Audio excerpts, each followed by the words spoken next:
This episode of WrapOn Podcast is brought to you by Brothers Chemical. Brothers Chemical manufactures Vinyl Off and Ghost Off, two of the finest removal and fleet restoration products on the market. And they've just released their Adhesive Off Pro, a low evaporating, fast action glue remover that cuts through adhesive residue better than anything else on the market, saving you time and money on your next removal. Find Adhesive Off Pro at select retailers and online at brotherschemical.com. Use code WRAPON for free shipping on your first online order. That's brotherschemical.com. Also brought to you by Signburst Workstations, graphic design and rip computers for sign and vehicle wrap shops.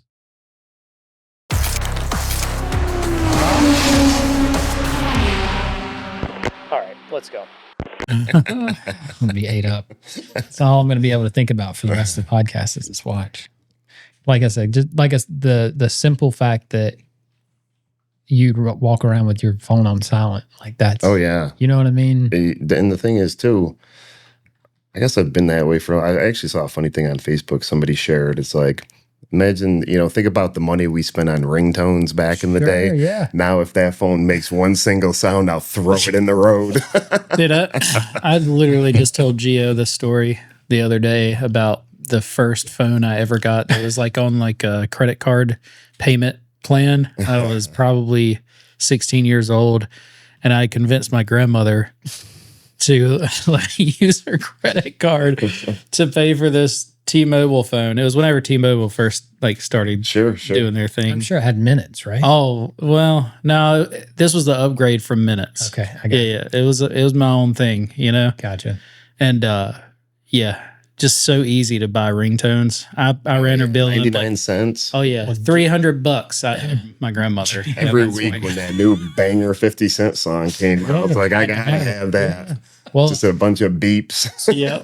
and Gia's been working with us for a little while now, and he's a little younger. So did he even know the ringtone thing? Did he relate? There's no way.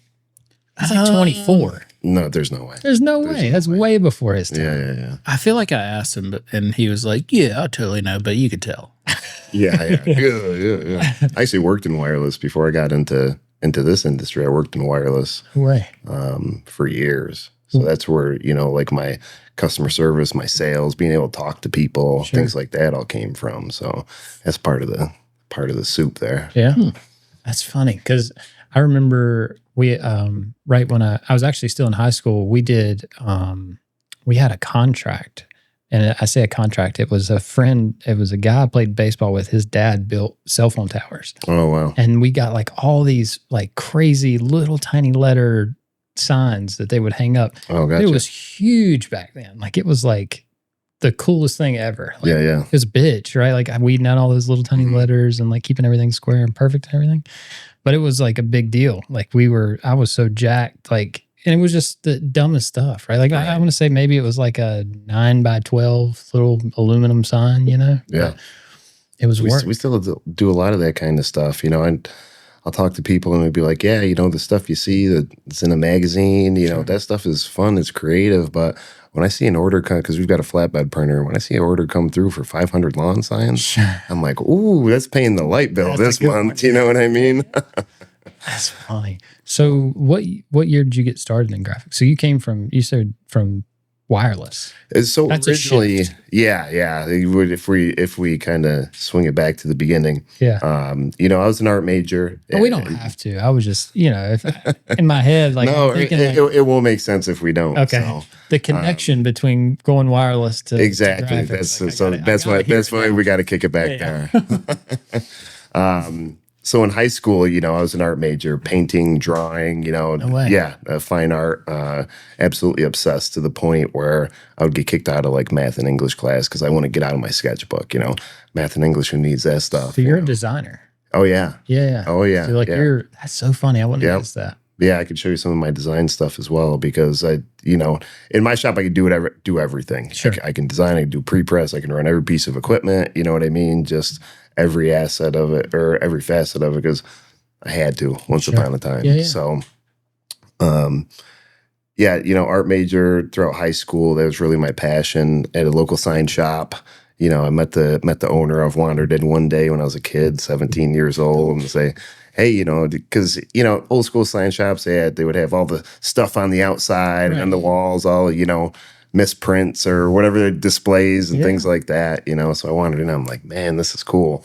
I think I had a sketchbook with me or something like that. He's like, oh, let me see your stuff, and so that was my first kind of foray into this industry. So That's cool. Yeah, I worked at a sign shop when I was younger, and I live in a small city. It's only like 30,000 people, but we're surrounded by bigger cities and things like that. So for our Like little Buffalo, right?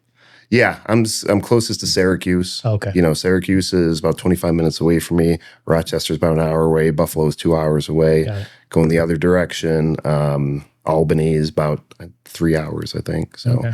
and being on the 3M list, we're all over all those cities and towns and everything. Okay. So yeah, just a small sign shop, weed and vinyl, and he still had like a Gerber Edge, that kicked out a little bit of stuff, and a 30-inch Graph Tech plotter, and layers on layers of 651 plotted vinyl, and So he was doing signs, like real, like yeah, he was doing everything cross board signs.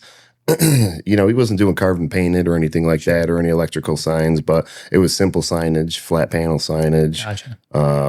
simple vehicle graphics, things like that. Local police department, walk into any sign shop, here's the 10 things they do. That was it, That's cool. So you go from what?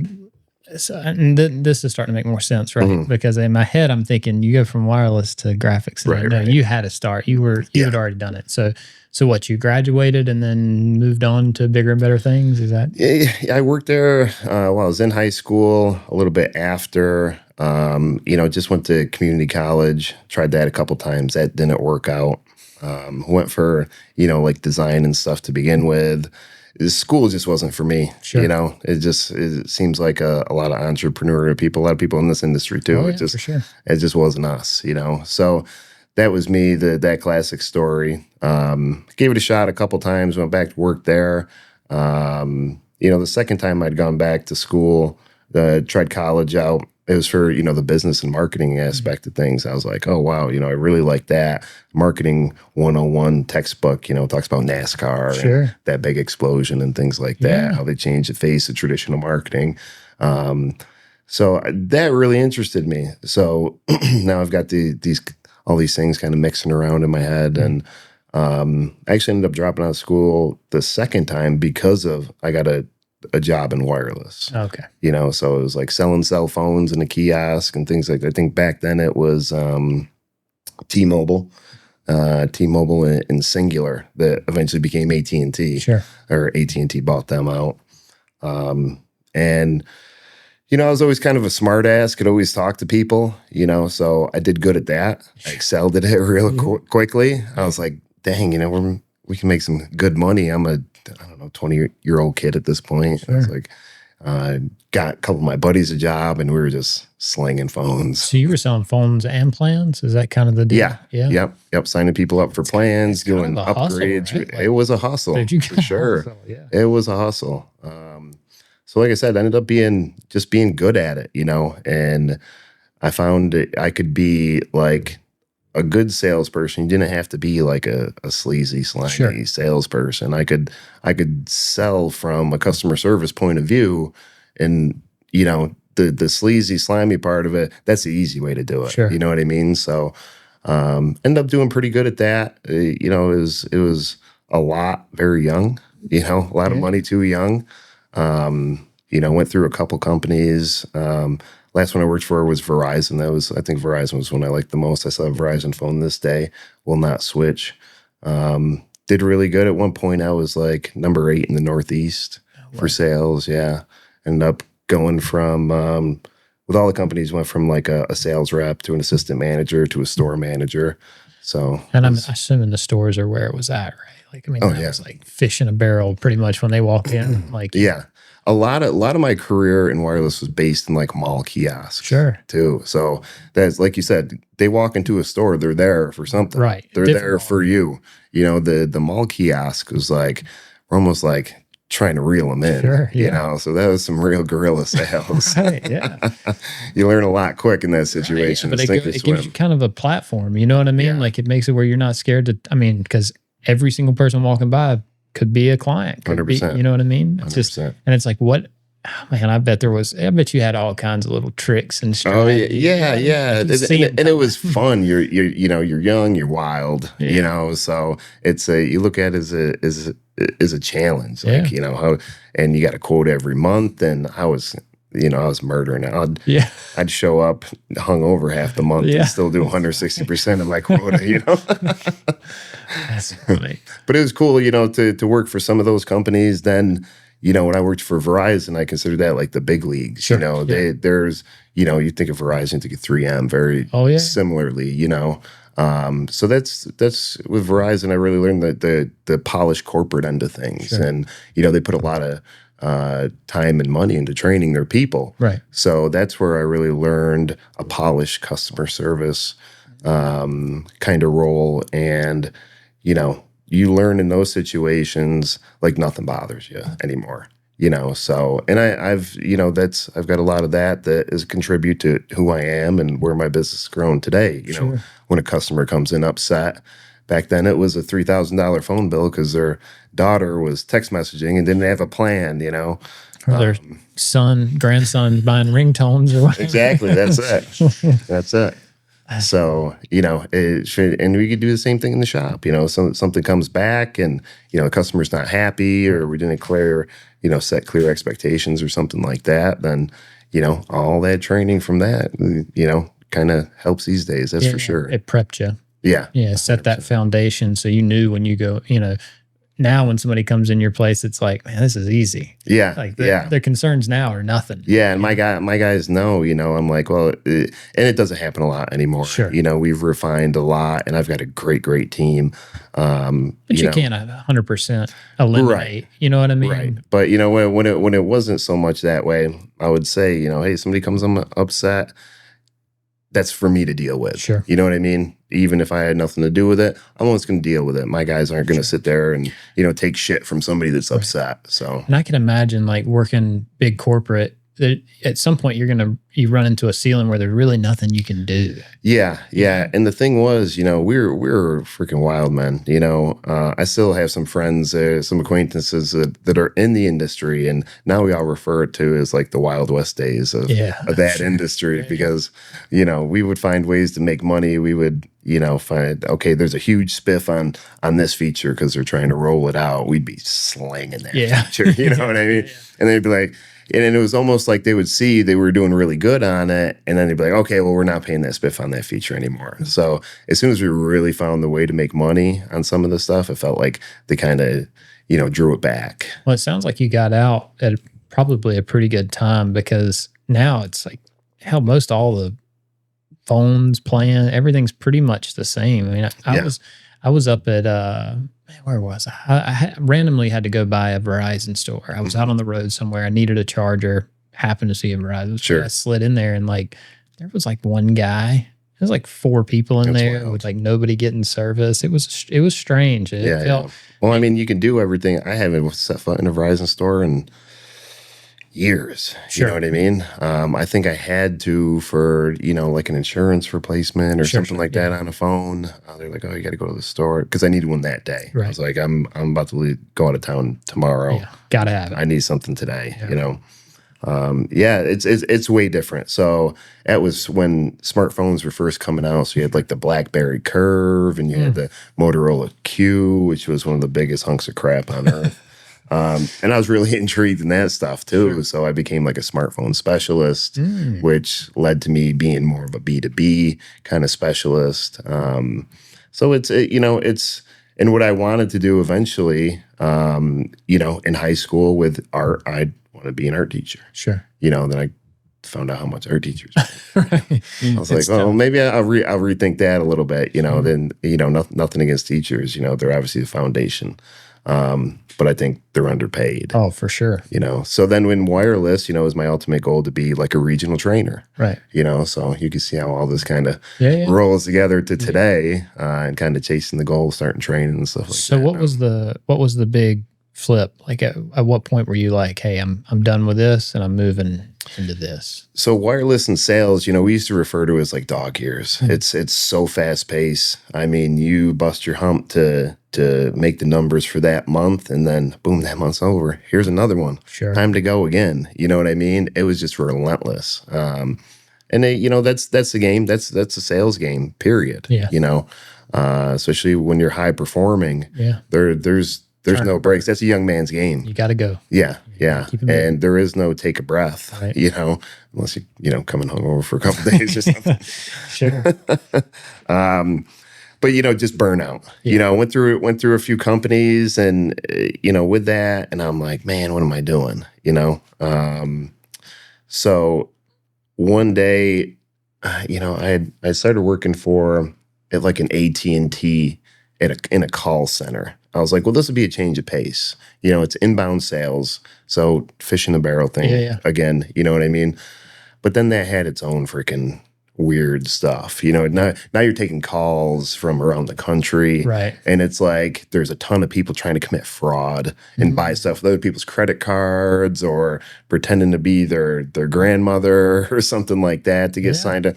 So there's just so much stuff. I'm like, man, it's just where it wore me down. You're And just putting fires out every day. yeah. That's what it sounds like. Yeah. And again, it's like these bigger companies, as soon as you find the way to make the money, they kind of take it away from you. Mm-hmm. You know what I mean? And they change the rules. They move the goalposts and the balls in the air sometimes. Yeah.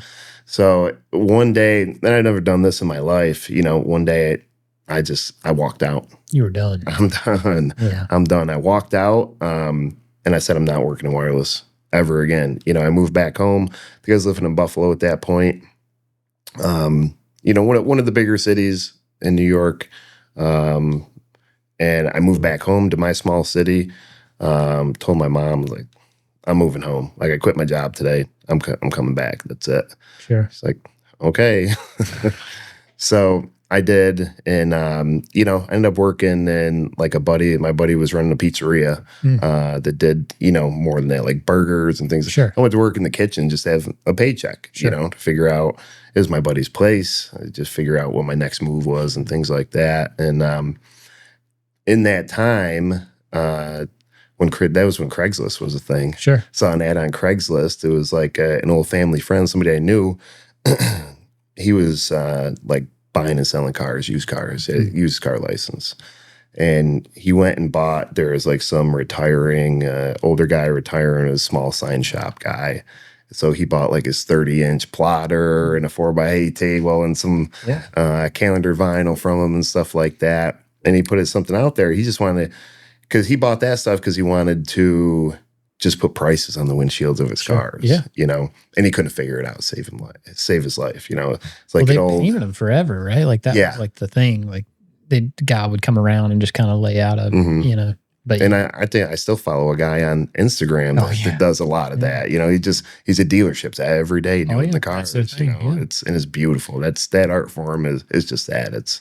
That's an art form. That's amazing. Yeah, even storefronts and stuff. I follow a guy too, and it's just cool watching them. You know what I mean? Mm-hmm. But the Craigslist thing is funny because that whole like buying, flipping, selling, like, dude, I was ate up with. I don't even ever hear those Tommy Mello stories. So Tommy Mello, you're familiar with him. He's partnered with Dan Antonelli and Kick Charge. Yeah. So I was listening. He was on Mike Rowe's podcast, which is a great podcast. I don't know if you've ever heard it. Mike Rowe from Dirty Jobs. Sure, yeah, I know Mike Rowe, but I didn't know he had a podcast. Amazing podcast. So he had Tommy Mello on pretty recently, within the last few months, and he was telling a story about that. He's like, yeah, when Craigslist was a thing, I would. He was originally looking for a piece of exercise equipment. Sure. It was really expensive, so he's like, I'll find one used online. So he'd find it at a good price, and it kind of clicked. Like, wait, because there was a few of them listed. Sure. He's like, man, these things go for $1,000. This is on here for $500-600. What do people do with exercise equipment? Sure. They buy it, they use it a few times, and it's coat rack. Yeah. So he kind of recognized that, and he started buying and flipping that kind of stuff, and it grew. Dude, cool story. You got to check that out. It's a hustle. Yeah, I'll check it out because I like both of those guys. I've seen some of his stuff. just through Dan, just watching him. I mean, he's a good talker. He's very energetic. But yeah, no, the Craigslist thing, man, like was a hustle. And actually, when I had a sign shop in 2007 ish, started up a little sign shop, kind of the same thing, just buying and selling, flipping stuff. Ended up getting me a little plotter and just like That's cool. It was cool. It was a neat little thing. But even having the shop, I would still do it, right? Like, and it was always like, you know, I ended up like flipping stuff and getting a little truck, like a little Ford Ranger truck. That was a way of life. That's why Facebook Marketplace is so addicting now. I'm like, I got to get off of this. I know. It'll suck you in. But there was a guy in our area that did fleet repair. Okay. And they had posted an ad on Craigslist paying $100 an hour for install. Install only. All you had to do was show up and they pay $100. Oh, wow. And I went in there. I took in my little install bag, you know. Yeah. And I was jacked, dude. And it was all like, what do they call that? Where you're production work, right? Like, so really there was times we were making like $200-$300 an hour. Oh, wow. Just burn through it. But that was the moment where I started like looking at my books where I was like, all right, wait a minute. I'm spending all this time designing and sales and all this stuff. And all the money I'm really making is over here at night. Sure. I'm going over here moonlighting, doing these installs. And that's why I converted over into installation only, was just because I was like, I'm getting destroyed over here. I'm making money over here. Exactly. I got to go. You know?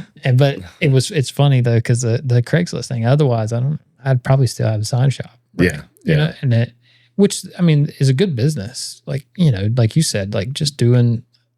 What kind of flatbed do you have? A Mach-E JFX. Yeah. Thing's 9 years old, hasn't owed me nothing in years, and still runs like, actually, Dave Saylor, my Mach-E rep, he's who I do. You see like a lot of the Surface 360 trainings in Boston. He's the one who that was his brainchild to do that at Art Supply in Boston. He's my Mach-E rep. He's a Mach-E rep from the Northeast. Oh, okay. He's a wild man. He's like, he jokes all the time. He's like, man, they made this thing too good. You've had it for almost 10 years. And I think I've only put heads in it once, you know. Do you have some sort of CNC router or something? We don't. I have a local furniture guy that's got a CNC. I've got a local laser guy, you know, that'll do work for me really reasonably. So kind of looking at that, you know, because that comes and goes in waves, you know, but been watching it. Okay, when does it come to the point where I'm spending enough with these guys to go get a Colex? Because you know I want that piece of equipment. Oh, yeah, for sure. You know I want that toy. But it just hasn't made sense, you know, to do that yet. So, but I will have that toy. Dude, it's cool, though. Like, the flatbed machine, like, that stuff changes the game. Oh, yeah. Like, you know what I mean? Just chunk it in there, direct substrate, Especially, like I said, that's why I brought up the lawn signs. You know, that's a bill paying stuff. Right? That's big margin stuff. We got a buddy down in Salisbury, and he's got one. He ran that Mach-E forever. He just got an EFI recently. Okay, and it's pretty badass. That's a step up. It's a nice piece of equipment. But he's got a Kongsberg router, and dude, he rips through those. Good. He's doing some work then. He's got that equipment. What's funny though is that his sign shop is probably the size of our offices. Wow. It's not a big place. And actually, he built on the back of it a little install bay. And it probably wasn't a year later. He moved the EFI and stuff in, so now he don't even have room for install. I mean, he's got a little, like one little bay in there, but he mostly signs. Like he does like the election signs and all that stuff. So keeps him busy. So saw that ad. I'm like, oh hey, I know him. So you know he's buddies with my uncle. So I was like, hey, give me his number, will you? Well, it's on the ad anyways. You know, called him, and you know he's just renting this little bay with a small. I mean, I think the office is just about this size. You know, so we, you know, so I met with him, and he's like, yeah, I can't figure this stuff out. I had this big box monitor. You know, it's probably running Windows 95, I think. You know, who knows what freaking, you know, who knows what sign software. I think, it was old Vinyl Express Master. Okay. I remember that. Yep. Man, that's coming back. Yeah. We were running like Sign Lab and Sign Wizard, and there's a lot of them. Yeah. I still use Flexi. A lot of people don't like Flexi, but I use the hell out of it. I hear that a lot. Yeah. Flexi. I never use Flexi. I went straight to Adobe. But Sure. Yeah. Once you get on it, and yeah, it's too easy. You know what I mean? Especially guys that are designing every day, like how they move in between Photoshop and Illustrator. And oh yeah, it's the way. Which I went to college. Like I was in school, learned how to use it, and it was just like Flexi's always kind of been a crutch for me. You know what I mean? Right, It was like that quick. I could just slide in there and do what I needed to do, and then get out. Yeah. You know? But anyway, sorry. So I was like, well, hey, I worked in a sign shop. I was like, there's you can make some money with this stuff. You got your little basic setup here. We can make some money with this. And he's like, yeah, I've worked in a sign shop for a little bit too. You're right. So it was like light bulbs going off at the same time. And that's how A&M was born. His name was Al. My name's Matt, Okay. So, and I hated that name. Yeah. You know what I mean? So, this was in 2009. Okay. So recession, not a great time to buy a business or start a business, I should say. But, neither one of us really had much money put together. He had more business sense. I was a 24-year-old kid. Sure. So he's like, yeah, let's see what we can do. What are we going to lose? He was selling and detailing cars on the side. I was delivering pizzas and working in the kitchen. If it don't work out, who cares? Yeah, you got nothing to lose. We go sling pizzas. So, we started, with the contacts he had around town, people I knew around town, we just say, hey, this is what we're doing, vinyl signs and things like that. And, I had some, at that point, I had a little bit of design knowledge, Photoshop and stuff like that. I had started messing around with kind of marrying the fine art and the digital. So pretty soon I figured out I had to figure out Illustrator and kind of do it in Photoshop. Although I did for a while, still found a way to get cut lines on there and stuff like that, but it wasn't pretty. No, I can imagine. So he's like, man, we gotta come up with a name for this. And I'm racking my brain. I'm trying to come up with something cool and modern, something, and I've got all these names. He's like, well, this dates it too. This is still when phone books were a thing, yellow pages were a thing. He's like, well, there's a couple other sign shops in town. He's like, if we do A&M for Al and Matt, we'll be the first in the phone book. Sure. I was like, man, I can't argue that logic. That's pretty sound right there. Yeah. Let's go with that. And I couldn't come up with any crazy freaking premier futuristic, name anyways. So, and that's when A&M Graphics was born. That's cool. So the two of you, it sounds like you were saying, you got a little bit of the arts portion of it, and he had some of that business. 100%. So but the equipment, I mean, like it sounds like you didn't really have much. So we didn't have much for equipment. Just had that little bit. And, I figured that stuff, I've always been really tech savvy, especially from the wireless end. It was two very different dynamics there with, I think wireless really did that to me, but even as a kid, I grew up in the 90s and, it's when, the internet really came to life and, a lot of that stuff was happening. So I was always really all over technology and changing emerging technology just really interested me. So I could run any computer. I could, I wasn't coding and stuff like that, but you put me on a program, I'm going to have it figured out in a day. You know what I mean? Yep. So just really liked it. And yeah, he was definitely the business side of things, the sales side of things. Had a lot more real world knowledge than I did, as a 24-year-old kid. Are y'all still working together now?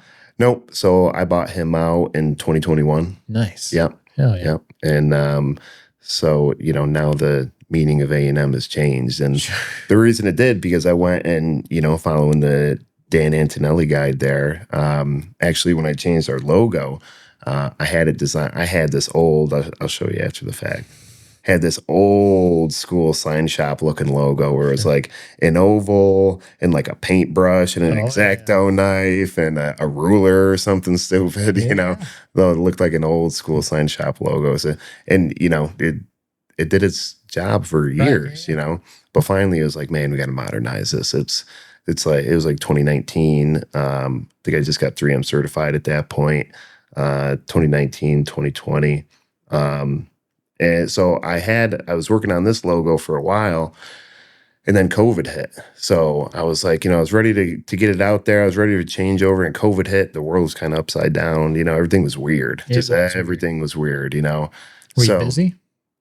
Yeah. Yeah. So, we're lucky. I won't say lucky, it's not the right word, but we're fortunate that, we do a lot of work for our local municipalities, our local colleges, our local hospital, things like that. So we got deemed essential right away. Right.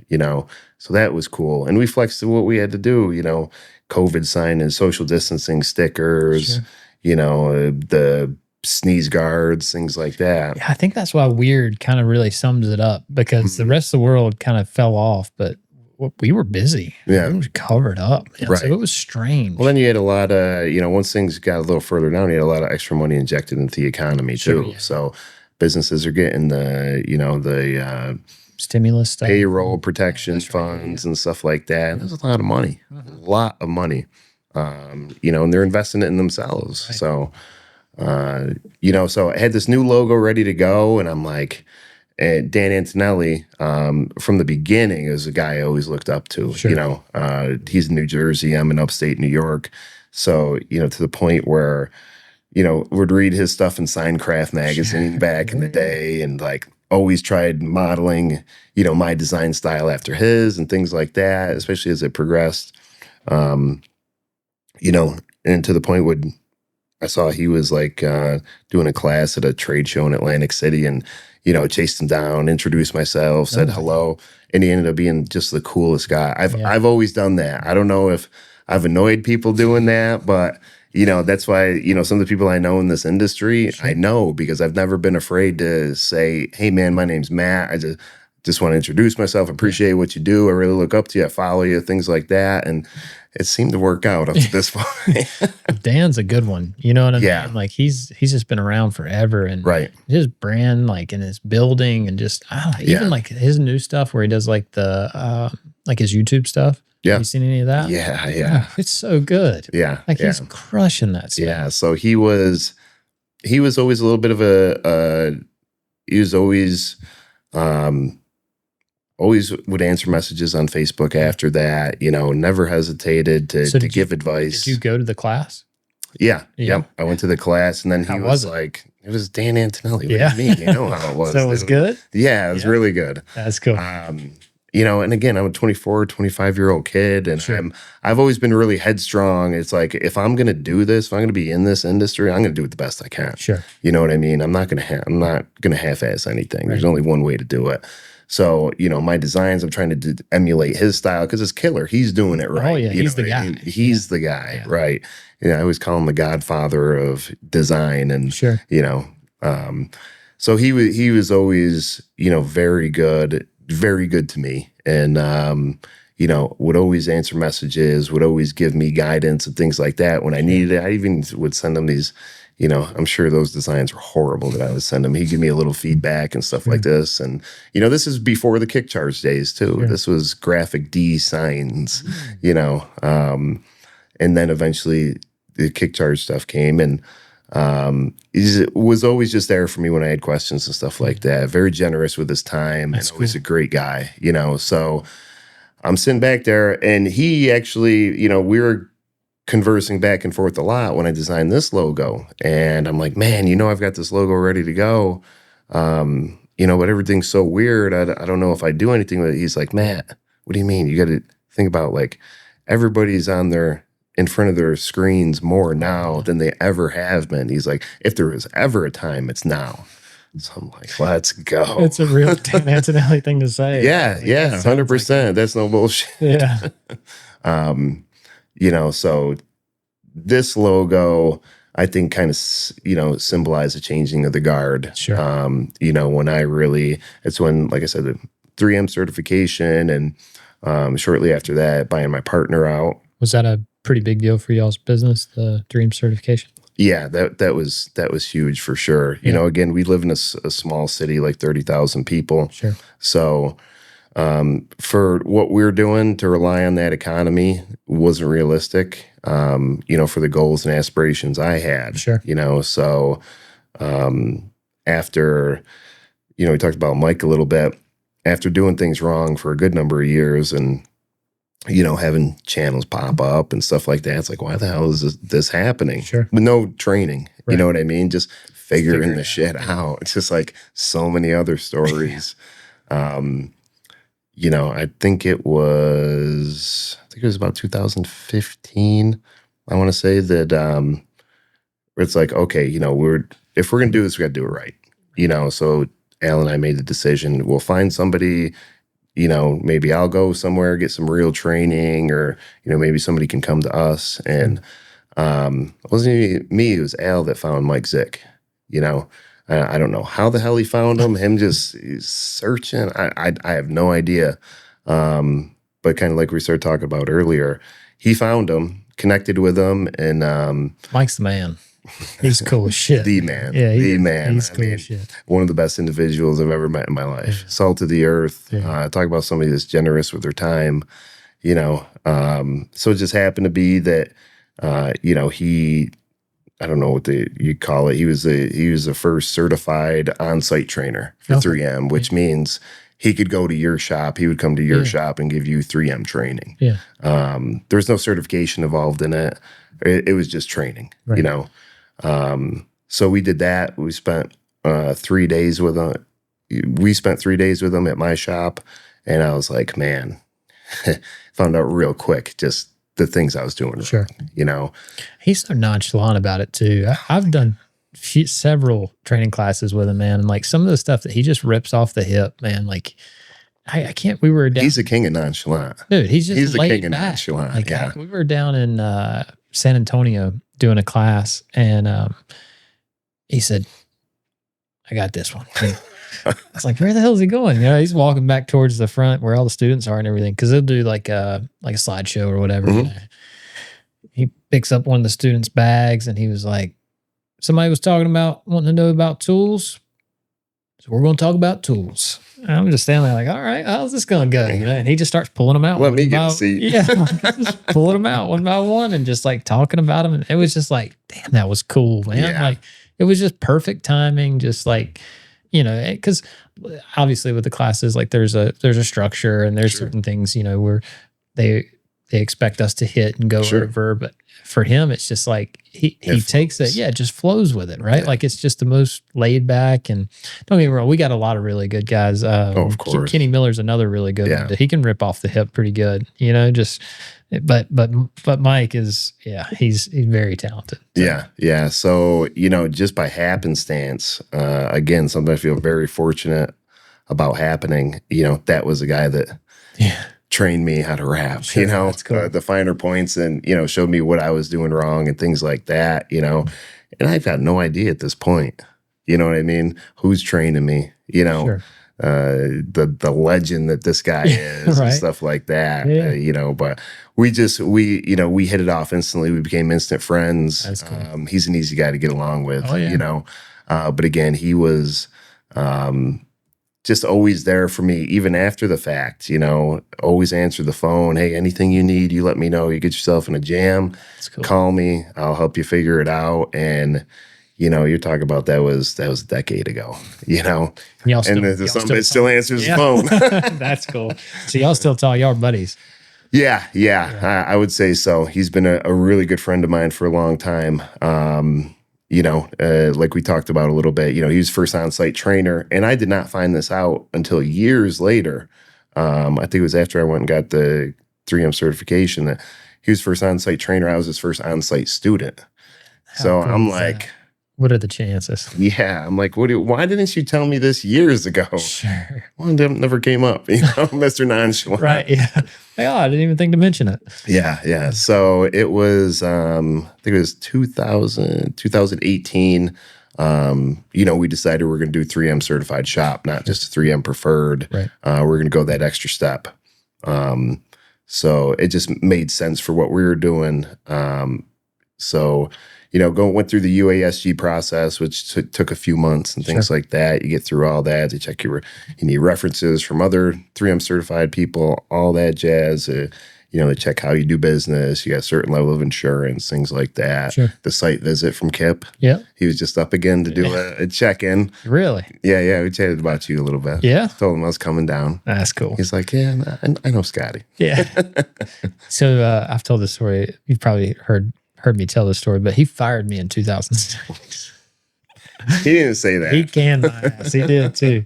But then he came back and he took a class from me last year. Okay. He came in and took a windows, walls, and floors class with me. That's cool. And it was fucking cool, man. Yeah. Like it's you talk some about, of those keystone moments where you're like, you know, and I've heard you talk about them a lot, and I get very much the same way where sometimes you kind of just sit in that moment and soak it in, you know. Dude, for him, like the humility to be able to like come in and take a class, he's been doing this shit forever. Right. Like people, and you talk about sharp and dude, he's on a whole nother level of just like dialed. Like he's a badass. He really is. Yeah. I mean, even just outside of the rap industry, like, you know, the whole refereeing thing. And yeah. He was actually, while he was in town, he's like, oh, you know, by the way, yeah, I'm gonna referee a SU game over here too while I'm here. It's a D1 school, you know what I mean? It's like, okay, Kip. He's like, there's levels to it, right? Yeah. To the whole referee. Sure. Thing. As far as like where he's at, I mean, he's like the top levels. Yeah, he gets like the championship game. It's insane. That's impressive. We talked a little bit about that. You know, it was, you know, every once in a while, I don't know what it is, a site visit for UASG. That's the first one I've had. You know, but it was. But if he ever invites you out for mountain biking, don't do it. Don't do it. He will wear your I bet he's built different than me. Bro, he is like, even when he wasn't, like, because it was a few years ago, he lost some weight, but like I rode with him before that and he could fucking shred, like embarrassing. Like, I'm gonna write that one down. He stopped. We were on I guess it was probably a 4 or 5 mile trail. He stopped about halfway and I'm dying, doing everything I can to keep up. I get up to him,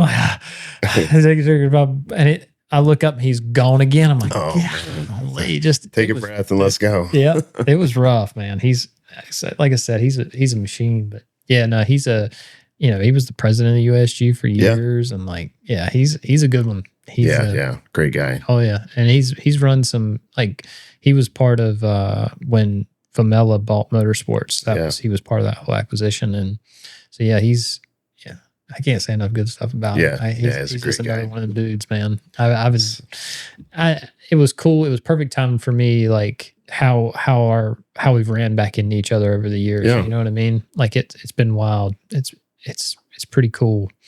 He like I said, to come in and take a class was wild. Dude, yeah. Seeing him come in and did you know it was happening ahead of time, or did he walk in and you kind of like, oh shit? No, I knew he was coming in, but I really thought that he was just gonna kind of watch. I didn't know. I didn't know, because you know when you're doing the classes, it's kind of like the inspection thing, right? Like every once in a while, somebody from 3M is going to show up and they're just going to watch and make sure you do everything right. And so I really thought it was one of those. And then Jamie was like, no, he's going to sit in on the class. I'm like, oh, okay. So he's just kind of wanting to fill it out maybe or something. This was at Mully's? This is at Mully's, yeah. Cool.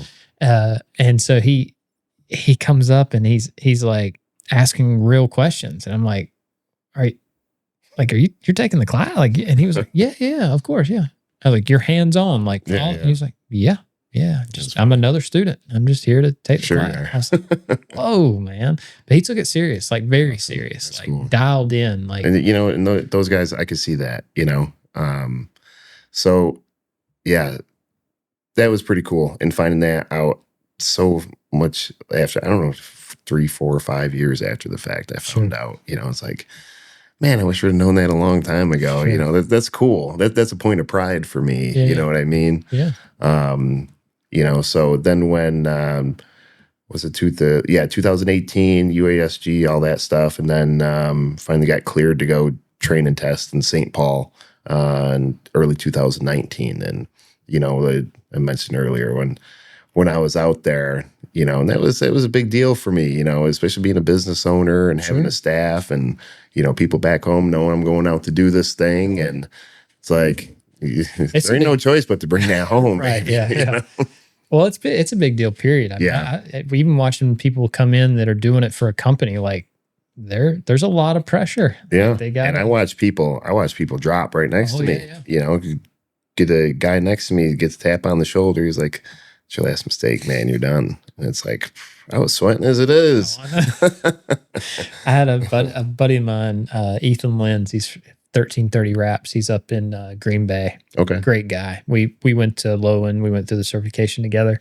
And I thought it was kind of set up like it is today. Like you would go in, you would, a couple days of classroom, and then you would test. And I was like, well, I know enough that if they're going to show me what I'm testing on, I'm going to be fine. Sure. Well, I got there and they were like, oh, no, you make a choice. It's one or the other. Oh, wow. It was like, you're either testing or you're here for class.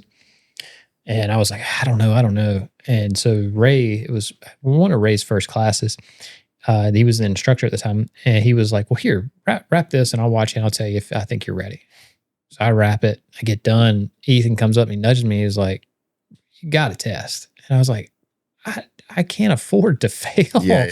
Like I can't, like you said, like I've got to go back and answer to these people. If I come home without that thing, that ain't going to be good. Yeah, like this is going to be bad. All in my own head, but He was like, well, I'm testing and you're way better than me. And I was like, shit. All right, I guess I'm testing. I guess we're doing this. But it was funny, but and it's high stress. It's tough. It's tough. And I was sweating because my quality's always been there, but I'm not the fastest guy. Sure. And then I got Mike texting me, checking in with me every day. Hey, how's it going? How you doing? How's it looking? You know what I mean? I'm like, man, if it ain't stressful enough, I got freaking Mike Zick. I got to text him. I can tell he's like a anxious dad wondering, you know what I mean? I'm like, man, this is so, I made him proud. So that's good. And once that boosts my confidence a lot, getting through that, probably, by the skin of my teeth, who knows? But that boosted my confidence a lot, and I just like the overall experience. So, then COVID hit, and then, we got through all that weirdness, and after that, as soon as they opened classes back up, I went and did Scott Ross architectural class, and boy, wasn't that fun. Another great guy, another great teacher. Yeah, dude, he's a madman at what he does. His SOP is like over the top. Yeah. Like if somebody was to sit down with his SOP when they got done, they would say, well, I'm a Dynoc trainer now. Yeah. Like it's that thorough and clear, like every step. And he was telling me during COVID, like he's even got pictures, like everything that he done. Oh, I've got that book. That training book. So you've seen it. I'll flip through that. I mean, I've got a little like bookcase on the, next to my desk that I'll keep some of that stuff. I've still got all the guides from the trainings and stuff like that. And it's like, it's incredible. Yeah. And his is, that's a book. Yeah. Compared to everybody else, and it's printed on both sides of the page. And he's funny, man, because we were in there and somebody had asked him like, well, where did you learn? I remember, and I won't ever forget it because I was expecting him to say, well, I created the program, and he 100% the most humble. Like he was like, I was very fortunate, and I stepped into this. I had a great teacher, and he was like, the guy knew everything. He was like, realistically, like I just found a way to communicate it. Yeah. He was like, that's really when you have a passion for it, like he does. Oh, I know. It's guys like Mike, it's guys like him that, and when I went to get certified, like Nate Place, another awesome guy. You know what I mean? You meet these guys and it's like, man, it just makes you love this thing even more, Yeah. When I took Scott's class, he had just like the class before that, or some couple classes before, he had some crazy wallpaper guys in there. You know what I mean? And he's like, he's talking about it nonstop.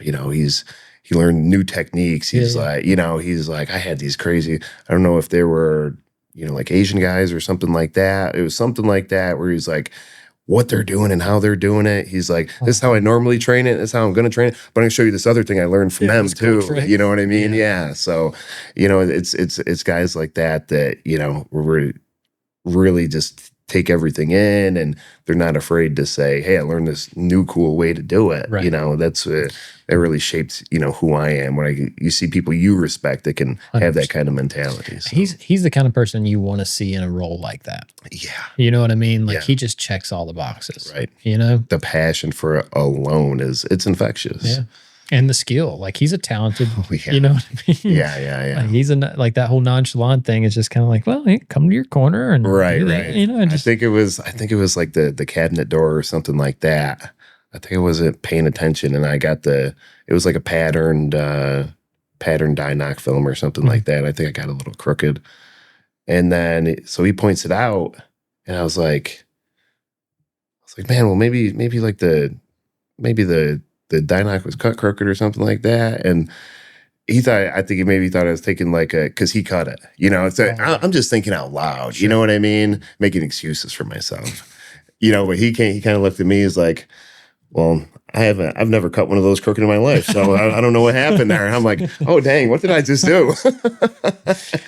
he was doing a corner one time, and he caught me off guard because he was like, and this one we call the down and dirty. Yeah. And he slid it, and I was like, the hell did he just say? Like, Yeah. the hell is he talking about? You said down and dirty all the time. He was like smiling from ear to ear when he said it. I was like, all right, yeah. Yeah, but that you know, that architectural class, that book, you know, because I'm not doing die knock every day. Sure. You know, die knock job come around once in a blue moon in my neck of the woods. So it's, you know, I'll just flip through that again real quick, just for that one stupid little thing you might have missed, or that little note that I wrote down in the side of the page or something, Right. you know.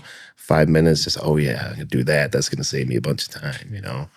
Well, just as something, I mean, you know, if you're not using primer every day, you know what I mean? Or you're not like that whole sanding technique, like we're not doing that every day. You know what I mean? It's what I tell people when they're like, you know, a lot of people make that mistake. It's like, oh, I can wrap. Sure. This die knock stuff on flat surface is going to be easy. Yeah. No, sir. Okay. It's completely different. Completely different technique, completely different. There's no heating and stretching, you know what I mean? If you got to put heat on something, you're in trouble. You might as well start that panel over.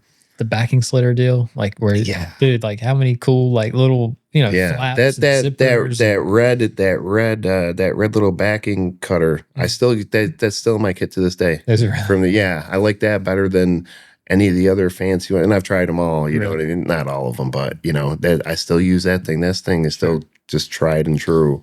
A brand new one's hard to beat, man. Yeah, you know what I mean? Like the way it pulls, it's like hell yeah. Yeah, and that doesn't have Teflon on it or anything. It's just that blade. I don't know what they did different with that thing. You know, but Dynox like the perfect film to use it for. You know what I mean? Like that makes it. Just don't try to slide it on 180. There ain't nothing happening there. I've seen guys do. I just seen a video the other day of somebody doing one with PPF, and I was just like, God, like, that is the last thing I'd want to have to do. Yeah. That's interesting. And there's some low tech stuff out there, I guess, but yeah, I wouldn't.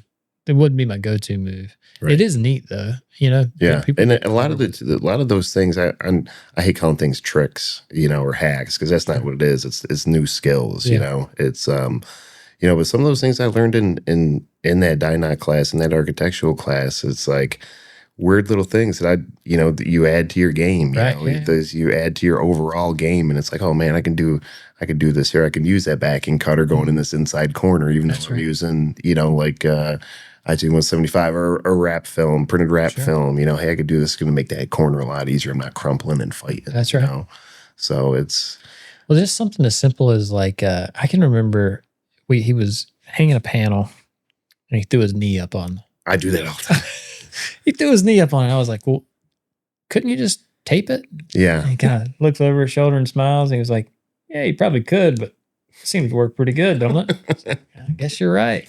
Sounds like a Scott Rowe thing to say. Yeah, it was like, and he just, you know, because it was just so, because the back instead had all the pieces cut. So it was just like, you know, get those off and then just, it's done. Sure. You know what I mean? So it's funny. It's funny you mentioned that, because, you know, I do that all the time, especially, you know, doing some flat wall or something like that. And you're adjusting up top or even on a trailer or something like that. You got your knee on one part, you got this one tacked, and you got to take the, you know, whatever excess out up here or whatever you're doing. So I've got like this photo I used to use in a lot of advertisements. And my daughter Hadley, she had a lacrosse tournament yesterday. I'm a big sponsor for the organization and stuff like that. Sure. You know, it's a great local company. You know, so I used it. There's like this real, I mean, it was a real oddly shaped, almost like a banner shape, you know what I mean? I'm like, what am I going to put in here? I was like, I'll use that picture. I'll colorize it. I'll put a blue fade over it. Sure. And it's literally me pulling a wall panel, and I got my knee. All up on that. Yeah. So we're walking past that, and she's tough, boy. Yeah. She is tough. So you just have one daughter? Yes.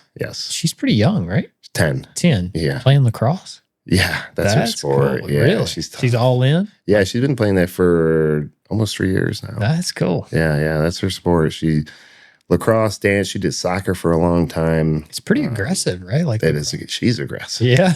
Yeah, I mean, she'll get in there with a stick, and she's in the kids' faces. All the fun. parents are like, man, and her. She looks like a sweet little innocent girl. Like That's what she looks like, but she ain't. Yeah, I see, but I'm like, oh, okay. Like if you'd have said she was in dance or something, I'd have been like, oh, that makes perfect sense. Yeah, she does dance too. She loves that. No, she's that's a ball of sass right there, boy. Yeah, it's cool. Apple didn't fall far from the tree. I tell people all the time I should have named her Karma. Yeah.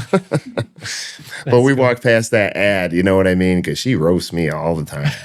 I mean, she has no fear, especially when it comes to me. Yeah. So we're walking past that ad. I was like, oh, there's Daddy's little billboard there. She's like, what are you doing with your knee, Daddy? she's like, you look like this. You know what I mean? I'm like, come on, before I. That's a Scott Roth move. Man. I was trying to end the roast right there. Yeah. She don't want to hear nothing. Yeah. She don't want to hear nothing. Daddy ain't cool. That's funny. So, I guess, trying to explain Scott Roth to a 10-year-old probably would make it sound even more lame. Yeah. I would have just kept digging that hole deeper. I was trying to hop out of it and move on. That's funny. But yeah, no, it's his class is killer. He's a great instructor. I assume you enjoyed the compound and everything. I mean, the whole. Oh yeah. Yeah, it's badass up there. It's impressive. Yeah. It's impressive. It's an experience, man. Yeah, it really is. And I'm glad I went to St. Paul for that, I mean, with the 3M certified, that's the only choice. Sure. I don't know if that's changed, but back then that was the only choice. Yeah. But yeah, that's definitely part of the experience. And I tell people all the time, it's like, man, that campus is so massive too. Yeah. The graphics such a small part of what 3M does, of course. Cool building though, too. It is. Yeah. Cool. Really cool. Took a lot of cool pictures. Obviously, I'm always putting stuff in my story and stuff like that in my travels. So that was in there. Trust me. Yeah. It's hard. Like I said, like it's an experience, man. It's a little overwhelming. Mm-hmm. You know what I mean? Like the first time you go, especially when you're going there for that. Oh yeah. You're like, what the hell did you get yourself into, fool? You shouldn't be here. Did you HHR? It was the HHR, yeah. That thing's gnarly. Yeah, it was kind of the end of that era, right after that. Scott actually told us in class for the architectural, he's like, just so you guys know, this is the last time this class is happening this way. After this, they're changing everything up.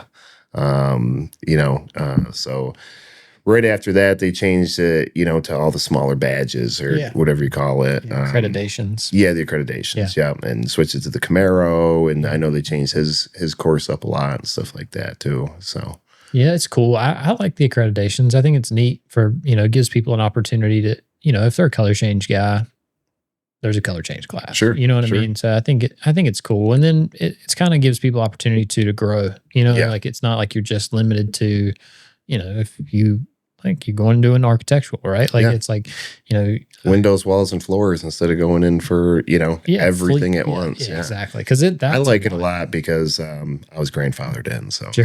I'm good with it. Oh, I'm grandfathered in I got all of them. Sounds good. Let's get this rolling. I think people, should take advantage of it. I think any training. Yeah. Any training. That's true. There's so much good training out there now, obviously, with what everybody's doing, and it's training, obviously, between you and me, we know, training's exploding, and it's, supposed to keep growing like 20% year over year. Sure. So it's good that these things just keep coming out. There's more options and there's, things like that. So, well, that was one of the things I wanted to ask you. So look, over the last couple of years, obviously I'm seeing you do more trainings. You're at the shows more, not just as an attendee, like you're working the shows, how has that worked as far as A&M? Like, has it been like you have to have a pretty big, you gotta have a team now, right? Like yeah. So, I got a small team, 4 or 5 guys, typically where it's at. And they're the only reason I'm able to do these things. Got it. You know, obviously this has always been a dream, you know, like we got into earlier, whether it was being an art teacher or, Sure. you know, a regional trainer and wireless, stuff like that, is always kind of had a passion for teaching. Sure. You know, so, and then with the whole Mike Zick thing, it's like, man, everybody wants to, I want to be like Mike, you know That's what I mean? right, yeah. So Hell, I wanna following be like his Mike. foot, yeah, that's right. So following in his footsteps, you know, that became a dream of mine. You know, hey, you know, I get decent at this, starting to, you know, have some success with this. You know, I'd Sure. love to teach it. You know, so that's kind of where that came from, and you know, an opportunity would just arise here or there, and I was like, I got to jump on it. You know, and yeah, there's some growing pains. There still is. It's tough when you do have an active shop, as you know, to not be in the shop. Oh, yeah. You know, especially when it's, you know, this week we're coming down visiting you, and then the UASG meeting, and then working the show. I'm gone for a week. Yeah. You know what I mean? Some of the trainings I do, and I'm only gone for 2-3 days, that's a little bit easier in the shop. Beginning of the week, end of the week, For sure. that's cool. You can keep on top of stuff, travel with a laptop, things like that. But, you know, shows like this where I'm gone for a week, it's a little bit tougher, you know. But thankfully, like I said, I have a handful of great guys that, you know, I don't get phone calls, you know, Nice. unless it's really something off the rails or, you know, a big judgment call needs to be made. My guys are handling it, man. And I was so fortunate to have a team like that. Or none of this would be possible. Yeah. None of it. How long did that take you think? It's still, it's not done. It Yeah. takes forever. Yeah. You know,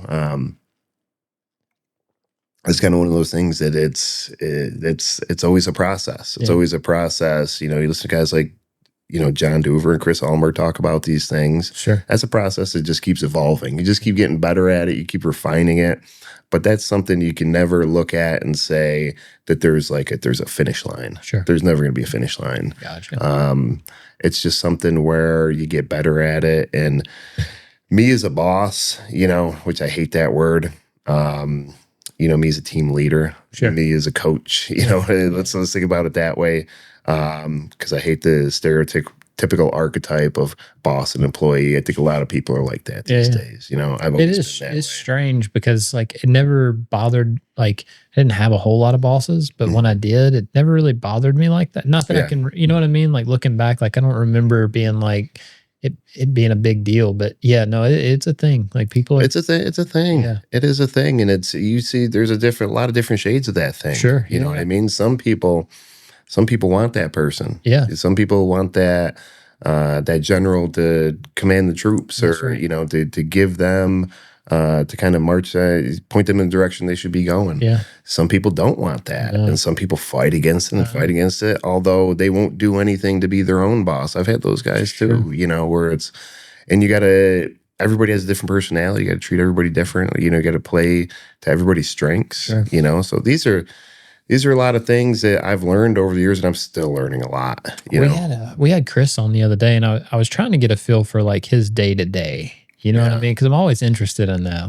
Like, Chris Ulmer's day to day, I don't even know if I want insight behind that. No, it was. He's a wild man, dude. He's still willing to get. I mean, he's the best. Dude, he'll get out there and install. He's making sales. He'll work in production. Some of the social media stuff they're doing now is really great.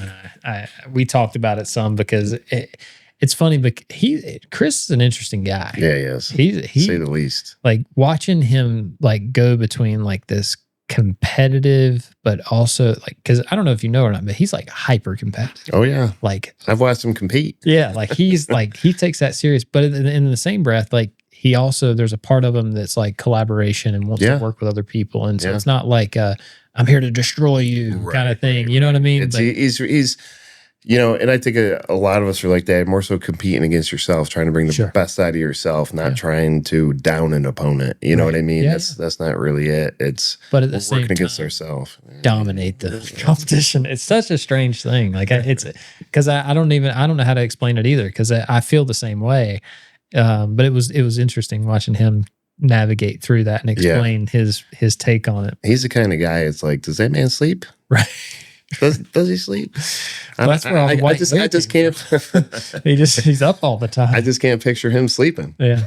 Well, and we got talking, and he's like, you know, he cooks. Yeah. You know what I mean? Yeah. Like he's like, it's not these gourmet dishes I see him posting, just feeding the family. It's I'm got like, the drizzle on top. yeah, he got the drizzle. He's got the drizzle, all right. Great.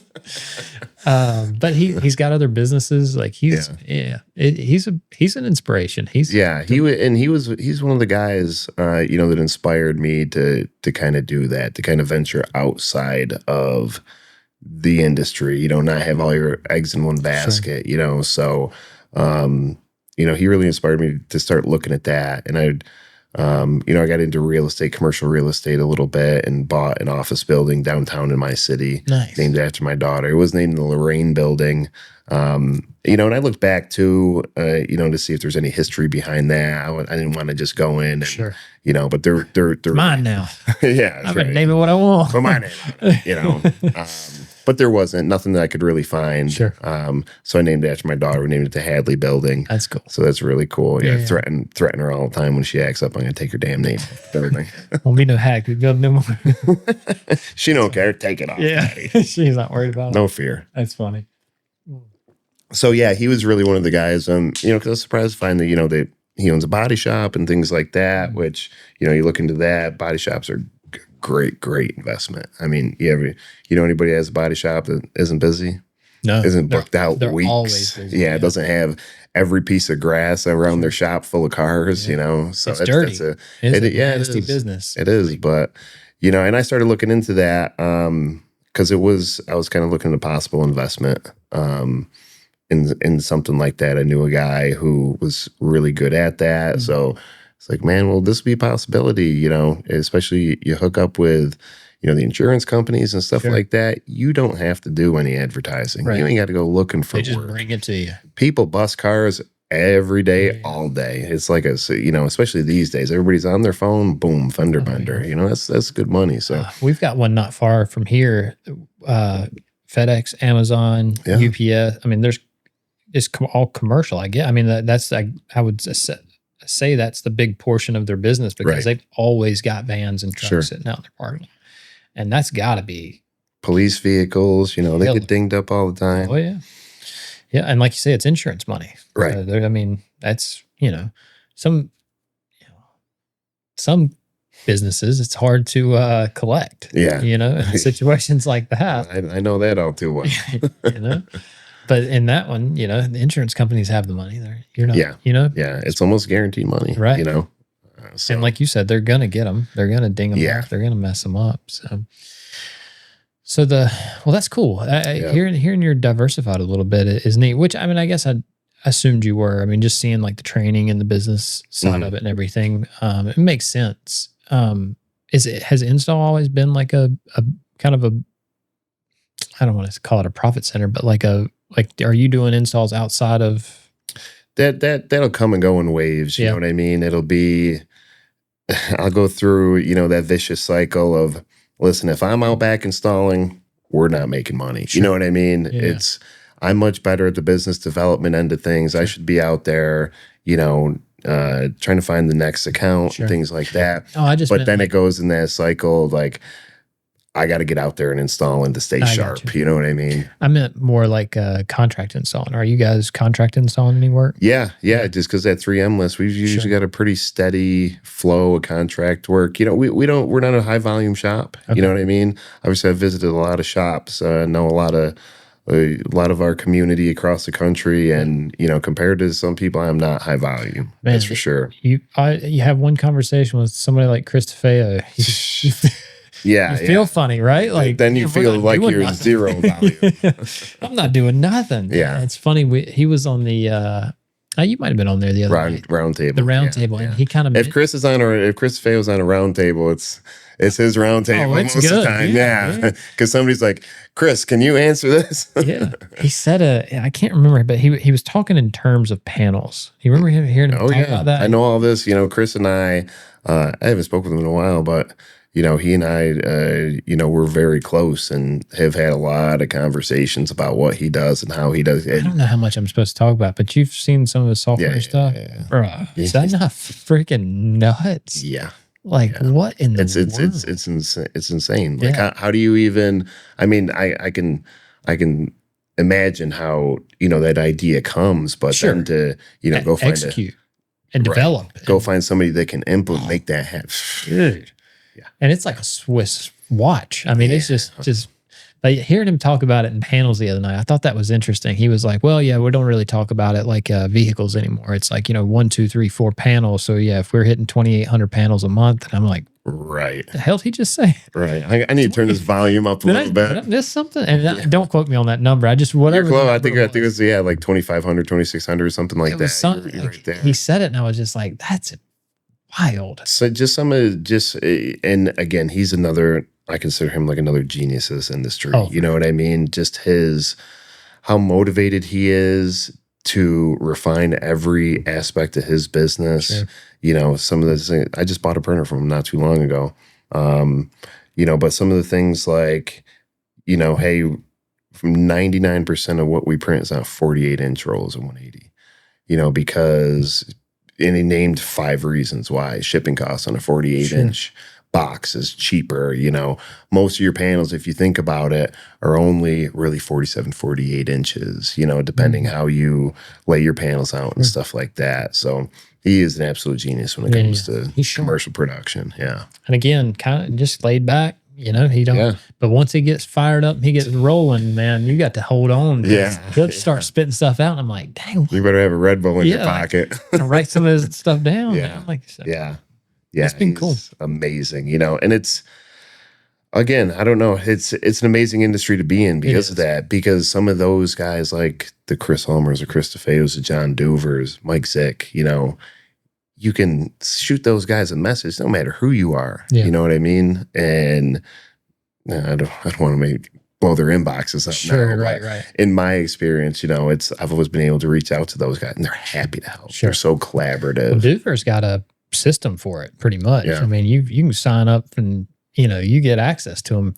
Yeah. I understand. Yeah, I've been part of the Rap IQ thing for a couple of years Yeah. now. Yeah, I supported that. Yeah. Because, I think everybody needs a little John Duver in their For life. sure.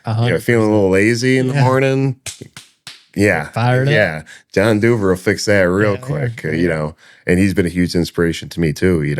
I and Conrad from Exotic Field Wraps, we all did 75 hard together, Nice. things like that. So the three of us run a group text during that time and still are. It's not that active anymore, but Well, I remember when you went through it, and I obviously I've seen John go through it. He's got a whole, he'll put it out there when he goes to do it. Yeah. But Conrad, that's interesting. I didn't know. Conrad ended up getting sick about halfway through. Did he? And he wasn't able to finish, but I think he started right back up. Talk about another genius. So I haven't got to spend much time with him. We've crossed paths and we know each other, but I haven't got to spend much time. I mean, with if you just listen to him talk I know. on something like the Round Table and stuff, he just did a podcast. I'm not familiar with the podcast. I started following it just because he was on it. Sure.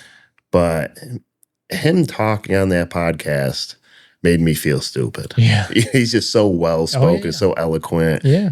Plus he's got like that AM gold radio voice. He does, on top too. of it, you know what I mean? He articulates. He's got such. Yeah, he does. He just flows. There's a certain cadence to his talk. Yeah. You know what I mean? Like you can just Some of the analogies he makes, and I'm like, man, I thought I was pretty sharp. I'll tell you. Again, he's another one that's just kind of nonchalant. Like he'll pop up and be like, "Man," but it's still eager to learn. You know what I mean? 100%. Like watching him in the round table. That's. I was telling somebody the other night, like John. When the guys from Chemical Brothers were on, on the round table. Brothers Chemical, Yeah, Brothers Chemical, Yeah. sorry. I always flip that around. Chemical Brothers just sounds cool. Yeah. Brothers Chemical, yeah. Yeah. The questions Conrad was asking. Just I'm delivering. like, what the? It's like, I don't even know what some of that shit means. But you watch, John Carthy was on that night. Yeah. And John Carthy's been in the industry for. I've had the pleasure to meet John in person a couple He's a times. good dude. He is a great dude. Yeah, and he's been around, like you say, for a long time. Yeah. But like even John, watching somebody like John come into the Rappers Roundtable and like be eager to learn and like asking good questions and like telling people like, hey guys, like don't feel stupid. Like, Right.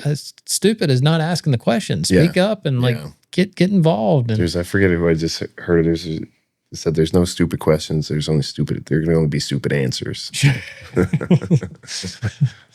But John, man, he just, like I said, he just delivers like one after another. But so it's cool to see, like, you know, you can see the roundtable it's cool. It's a free. That's one of those things I'm so happy Chris brought back. Yeah. Chris Ulmer brought that back, because that is so valuable to everybody that jumps on there for free. And he's not trying to monetize it. He's not trying to. What other resources are like that? You look at that list of the 30, 40 people that are on that call. That's Killer's Row right there for the most part. It's like, holy crap. When he come and done the podcast, I told him, I was like, it's not very often that I get nervous to speak. But I was like, when the Rappers Roundtable was going on, I'm a little nervous to speak up and talk, because these aren't chumps. No, these guys are, pretty damn sharp. And they're pistols loaded. Like they're you got to kind of, and it shouldn't be that way, but it's just, I don't know. It's a little. I'm very much. I've heard you talk about that, a lot. And I'm very much the same way. Yeah. You know what I mean? It's not like imposter syndrome, but it's. I think it comes down to having respect for these guys. That's really what it is, right? Like, because I would never want to get into like a back and forth situation. No, never. You know what I mean? Like, you want to be as open-minded as possible, and you want to be able to hear it. And again, like you can take somebody that just got in the industry, and then somebody like Conrad, and then somebody like John Carthy, and they're all in the same place at the same time with all different perspectives. Magic, dude, it's cool as shit. Roundtable is magic. I was so happy, and talking to Chris a bunch of like UASG events and shows and stuff like that. Again, another guy who's just such a nice guy, so inviting, so warm. When Roundtable went away for a while, I'm like, man, you got to bring that back. You got to bring that back. Like, that's so valuable to our industry, And what's cool, I'll have some of my guys who work at A&M, will jump on that too, and they're just hanging in the background, they're just listening. You know what I mean? But it's like, guys, this is here. It's free. Anybody can join. Get on there. I'm a big believer in what I call the rub. I've always tried to put myself in the same room as those people that I idolize or look up to or mentors to me, because you get the rub from those guys. Just being in the room with those guys, listening to them speak, how they do things, how they talk, you're gonna get something out of it. Oh yeah. Even if we're on a Rappers Roundtable, this guy's talking about website SEO, and there's still going to be something in that conversation. There's going to be one or two takeaways that are going to be actionable, that I'm going to get something out of. Yeah, like the virtual assistant thing has been that's a hot topic. Yeah. You're hearing it more and more, and like getting people's inputs, and like again, like there's people in there just asking good questions, right? Just simple stuff, man. Like, you're right. It's cool because for a person that works at a company, if there's a pain point or something they're concerned with, they can get in there and just ask a question, like, to the guys, the killers in the industry, right? Yeah, like the absolute best. Yeah, you can, and a lot of times they'll do just kind of like an open floor thing, like, hey, anybody got any questions, or anybody working on anything cool? Or and it's the same thing. Sometimes I'll get in there and like, man, I'm tired. It was a long day. It's. I'm just trying to lay low myself, and I won't have the camera, and I'll just have like the picture up that comes up when the camera's not on, and Elmer be like, "Oh, I see Ferg's here. You actually here? What do you got going on?" I'm like, all right, let me put my hat back on. Let me sit up because I'm laying on the couch. Like, hey fellas, how we doing? So because he came up on Tuesday. And so after the podcast, he went back. He left here, went to the hotel room, and still did the. Oh wow! Okay, yeah. I think I saw him mention that. But it was funny because I was upstairs, and we're plowing through this big order up there, and I can't remember exact, but it was something like I had Chris on the thing, and Josh is like, is that Chris? And I'm like, yeah, it's the Roundtable. In my head, I'm like, I was waiting for Josh to ask me, like, hey, you just spent 3.5 hours talking to this guy. You're gonna keep listening, like you're gonna pull it out and listen to him even more. I'm like, yeah, I kind of am. Yeah. I mean, again, I'm gonna check it out. Even if it's just something that's on in the background, I try to make it and listen to what I can listen to, because I always get something out of it. That's such an invaluable resource that he does, and that's one of the things I wanted to make a point of talking about was the Rappers Roundtable. And if you're not if you're not checking that out every week, and it's not every week, you know, sometimes depending on everybody's busy schedule, you know, if you're not checking that out, then you're doing yourself a disservice because that's something that's really amazing. Yeah, Chris is funny because he was talking about how like you don't want it to grow too big. Sure. He's like, I like the small, intimate. No, I think it's fine. You know, but it's funny because he goes back and forth with it, like because you know he doesn't really like to be looked at as the MC. Like he wants it to be like this open thing. But I don't know. You see that new setup he's got going? It's looking pretty sharp. I told him, I was like, dude, I don't know. I commented on that too. I was like, man, you got a little bit of that background, the lights, and looks like you got a nice setup there. When he came through, he was like, "Oh, you got the old A7 there, huh? It's a nice piece." Right, that's the thing. Like when I was looking, because doing a lot more like Zooms and podcasts and stuff just from my shop or being on other people's is what I mean. I was like, I don't want to sound like crap. You know, I don't want to look like crap. Yeah. Because you see that a lot of people do that, and it's like, man, I feel like that's an opportunity lost. For sure. Especially if I'm going to do these regularly. So that's what I messaged Chris Ulmer. I'm like, I ain't even going to search. Like, hey, what kind of microphone you recommend? Because he's that guy. His setup is legit. It's nice. He did good. So earlier, and if I'm not supposed to say this, we can cut it out. Everything's good. Okay, cool. Good, yeah. So, but you had mentioned like as you start looking towards the future that the is it Surface 360? Surface 360. Yeah. So what is that? So it's it's not 100% there yet, but it's gonna be my training program. Okay. I don't know what that's gonna look like, what it's gonna do, but it was just something I felt compelled to put together. And what it is, I visited a lot of shops around the country, and that's where the name came from. Gotcha. You see a lot of shops, and you meet a lot of people in this industry.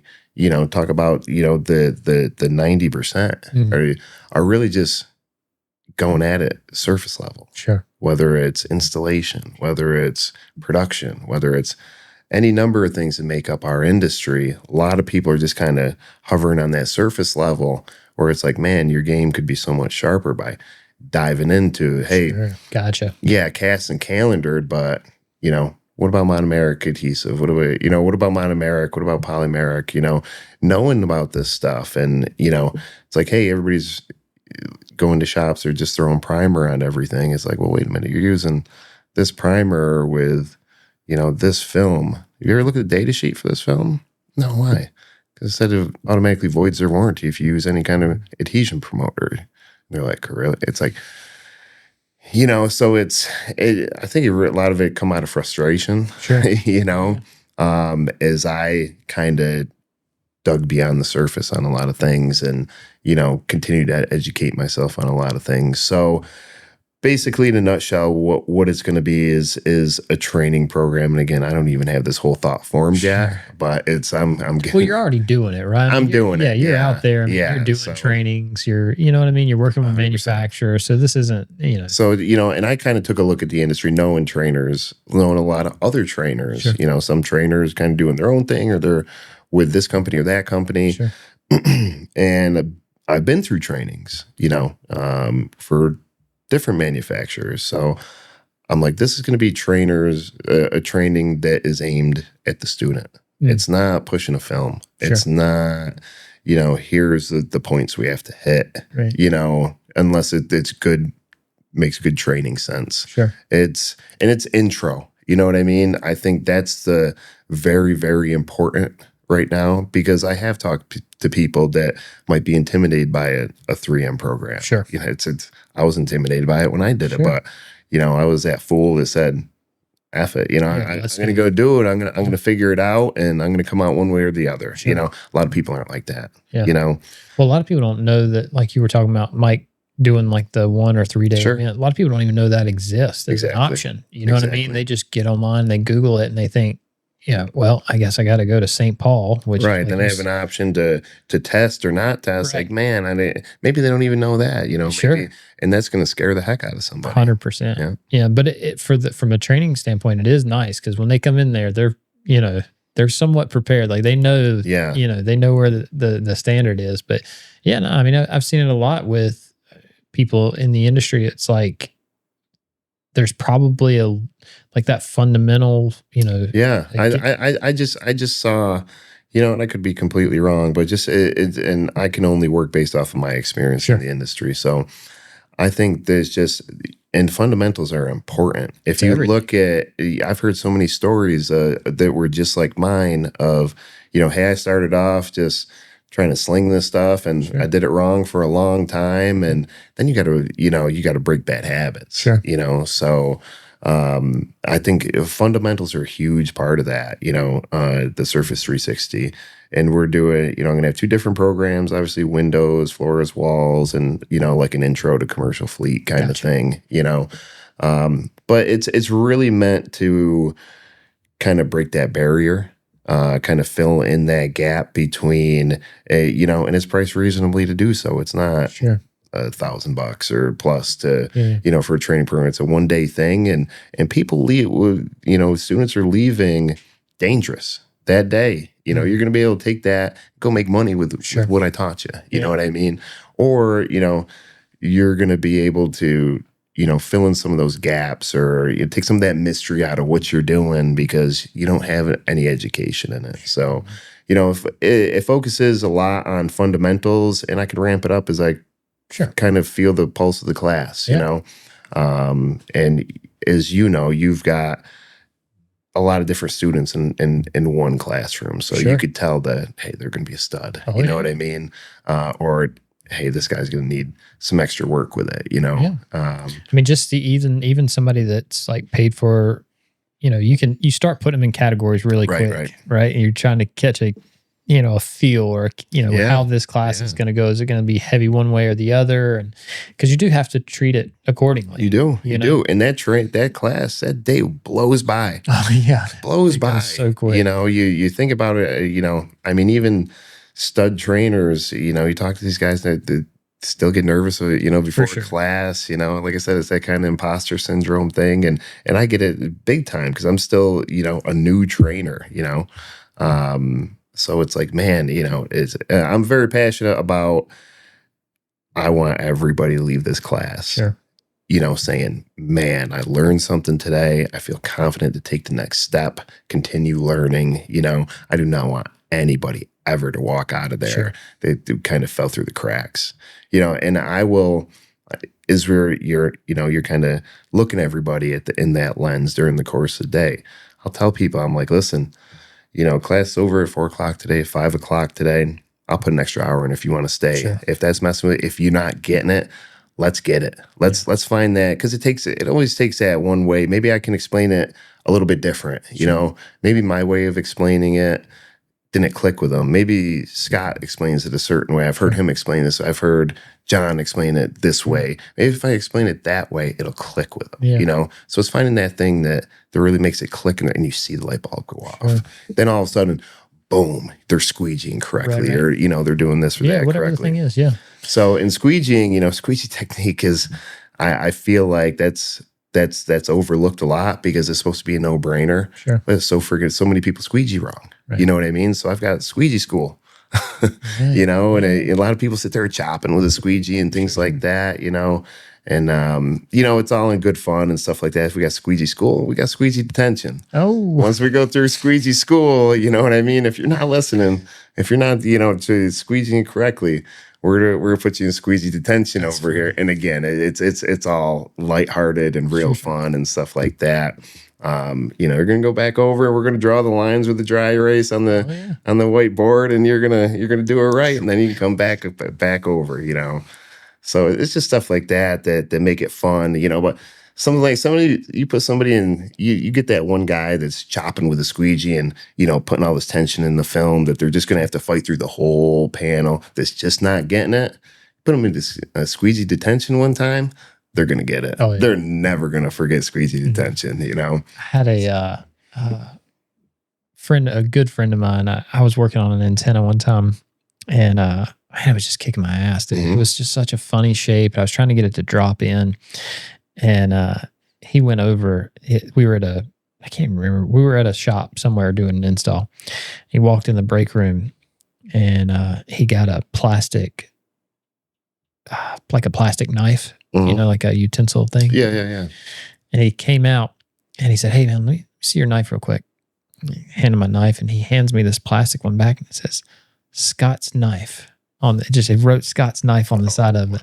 And he's like, "Hey, you think you could do the rest of this install using that knife?" I was just like, "Oh, come on, man. It's not that bad." You already know what's coming. Yeah, come on, man. It's not that bad. He was like, he's like, "Hey, I just don't want you cutting the car up." I was like, "It's not that bad. Like, I'm just, I had a moment here. Just give me a second. I'm going to shake it off." But yeah, I'll never forget that. You know what I mean? Yeah. Like, There's stupid little things. There's an antenna. I've got an antenna story too. It's like I had this, there was a brand, I think it was like a brand new Denali that was coming in. One of the two-tone wrap is white, one of the top black, whatever you call them, two-tone, tuxedo. A lot of people call them different things.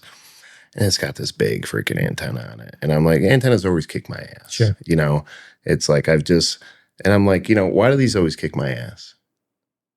It's because I've never really put the time in to say, okay, let me go try to, find a good way to do this. Sure. Just sitting there winging it. Yep. Like a lot of times we've done, wing it, just throw vinyl at it, see what get happens. up there and try to drop it in, whatever. Yeah. So, I was using, high gloss 280 and like, man, it's not like this has got to be anything crazy. So I think it was a Justin video or something like that where they run the knifeless tape up the middle of that thing. They wrap half of it. They pop the tape, put another piece of tape down, they wrap the other half of it. Sure. You ain't seeing nothing. It's black pigmented film. Looks perfect. It took me 7 minutes to do. I'm like, are you kidding me? It's like, this is like 2 years ago, dude. Yeah. It's like, man, all this time later, and I finally learned this. I'm like, so there's a lot, especially doing a lot of commercial. It's like you plan it right. It's how you do your freaking antennas, and then there's no stress. Sure. On the edges, no stress anywhere on there. You know what I mean? And it's like. So it's always, and I tell people all the time, I push the Wrap Institute, and there are resources out there for you to 100%. Continue, even if you just go on YouTube. There are resources out there. Figure something. If it's something I don't see all the time, I'm gonna go look up a video. Best way to do it. I'm not gonna sit there. Gone are the days where I'm gonna go throw vinyl at it and figure it out. Right. There's no need to anymore. There's no need to anymore. 100%. There's so resources. That's right. Yeah, it's pretty. Yeah, it's exciting, man. I know you're pretty pumped about it. I can just hear that, I like it. I really enjoy it. And I'm sure you felt that same feeling. There's just no, because I say in the beginning, I'll go around the room, I'll ask everybody, introduce yourself, if you're from a shop or what you do, and, what kind of experience you have, what level of experience. Then I ask, I want one takeaway. What do you want to take away from this class today? Sure. And you get a lot of canned answers. Sometimes you get a good answer. Oh, yeah. You get something specific. Yeah, they'll drive something home and be like, I need to know how to do a corner. Yeah. I just need to know how to do that. Yeah. Hashtag corner game. And I'm sitting there writing it down, Yeah. So, and that was another phase for me too, with corners, until I went and educated myself on good ways to do them. Hook the corner first. Boom, no tension. It's like, man, there's just one of those things that I'm going to look it up every time. Sure. I'm going to go find a resource. It's like the guys I know, the resources that are out there. Why would I guess at this stuff? Yeah, you don't have to. Right. You talk about classes, man. This one coming up for the UASG, you talk about nerve-wracking. Well, now I'm going to bust your balls. I can't wait to be in that room. How could you not? Yeah. You know what I mean? Like, I start thinking about, like, what it takes to be just a member to even get in. You know what I mean? And it's like, oh yeah, we're gonna bring all these people into one room, and I want you to teach them. Yeah, something. you ain't teaching an intro class. Like, come on, man. And it's funny because John Carthy's gonna be there poking at you, probably. See, John's a different. If they were all John Carthy, I'd be fine. I'd be good. I'd be golden, right? That's what you think. Yeah. Well, I don't know. Yeah, you're right. He's. I don't know, man. I am excited about it, but I'd be a liar to say I'm not a little nervous, man. Of course. I think that's a good thing. I think that's a good thing because I'll get to that point, especially if it's been a while since I've done a class or I've done a show, like US or Printing United's coming up. It's like, man, I haven't done a show in a while. Yeah. You know, since ISA was a few months ago. Sure. You know, and something I'll have to remember. You know, go back to Hadley's lacrosse tournament. It was Saturday morning, and you know, we were in the truck on the way up to the fields, and she was having some nerves. She's like, "Daddy, I'm nervous. I'm nervous." You know, it's like, "Baby, you're a beast at lacrosse. Sure. Like, you ain't afraid of nothing. You know, there ain't nothing." And I'm like, you need to tell her what you tell yourself when this stuff pops up. You know what I mean? And sometimes you got to remind yourself. And you know, other podcasts you probably heard me say. Sometimes you got to remind yourself you're a motherfucker. Sure. You know, Yeah. and there ain't no better way for me to say that. You know, and you know, there's some great people in this industry that I'm fortunate enough to call good friends. Sure. And you know, I'll get that message once in a while. I get that phone call once in a while. Like, they're in it. You know what I mean? Yeah. Whether it's with a job or it's like, listen, you got to remember you're a motherfucker. That's not what I said to Hadley. Sure. Yeah. But it was a PG version of that. Like, baby, you got to remember, you know what you're doing. Sure. You know, this isn't your first time. This isn't your first lacrosse tournament. You know what you're doing. You know, it's I'm big into, you know, stoicism and stuff like that. Marcus Aurelius. So, you know, Seneca has a famous quote that I'm going to butcher, you know, but it's, you know, we make things up way bigger in our head than they are in reality. Sure. You know, so I kind of dropped that on her a little bit. And, you know, I was like, baby, once you hit that field, you're going to be good. It's all gone. Yeah. You can never talk, you know, and I don't know how good I did with her, you know. It calmed her down a little bit, but I got to have that talk with myself sometimes too, before a training class, if it's been a while. If it's, you know, sometimes you don't think about it at all. Then it's like night before and it's like, everything comes crashing. Yeah. You know what I mean? I got to do this. Damn, I got to be that motherfucker again tomorrow. Like, can I be that motherfucker? It's like, you got to remind yourself a lot, 100%. You know? So that's natural. And I think that's good. I think it's healthy. You know, that's what keeps you wanting to always be better and stay sharp and stuff like that. Yeah. So. Like I said, some of these are just like, you think that you've hit this, you know, this, I don't know, like, you start looking around, you're like, man, this is incredible. Like, how does this get any cooler? Like, how do we push the limits in this space? And then opportunities like this come up and they're like, okay, we, you know, want you to train, you know, 150 of the, you know, top installation companies in the country. Okay. I didn't even think about it at the time. I was like, yeah of course. Yeah. I'll do that. Just another day in the park. You know, let's go. It hit me like earlier this week or last week. I was just like, wait a minute. Yeah. Holy shit. That sinking feeling, like, what the hell did I get myself into? That imposter syndrome creeps in. It's like, what the hell are you thinking, dude? I was telling Josh earlier, I was like, you know, that there's and you'll see it, but there's just different techniques on shrinking different types of films, specifically crystalline. And like, I've got one technique that I'm super comfortable with. It's a little clunky, right? It's one of those things where it's like, you know, you got to roll through it a few times. But it's my go-to move. Sure. You know what I mean? And you start thinking about like the time and the, you know, you got to hold everybody's attention. Right. And, man, that's a balancing act. I'm glad you said that, because it's, you know, you got to, you know, read that room, and you're trying to teach a skill. You're trying to teach a hands-on skill. And at the same time, you're looking around and making sure that you're holding people's attention at the same time, you know, making sure people aren't yawning or, you know, starting to get their phone out and check emails. You know what I mean? It's like, so it's a balancing act for sure. You see all these, you know, there's been a lot of trainers come into the ecosystem over the last 5 years, you know, and if you're not careful, you could really look over people like Justin, right? And obviously he doesn't need any kind of me blowing his head up or saying how great he is, but man, I'm telling you, he's fucking good. He is. He's a machine. Like he's on. Well, he's good, you know, and he's great at that. And I love watching everybody as a trainer. Like I'm stoked to be in that room with you Tuesday. You know, I'm going to be soaking that up. I'm going to be looking for that rub. You know what I mean?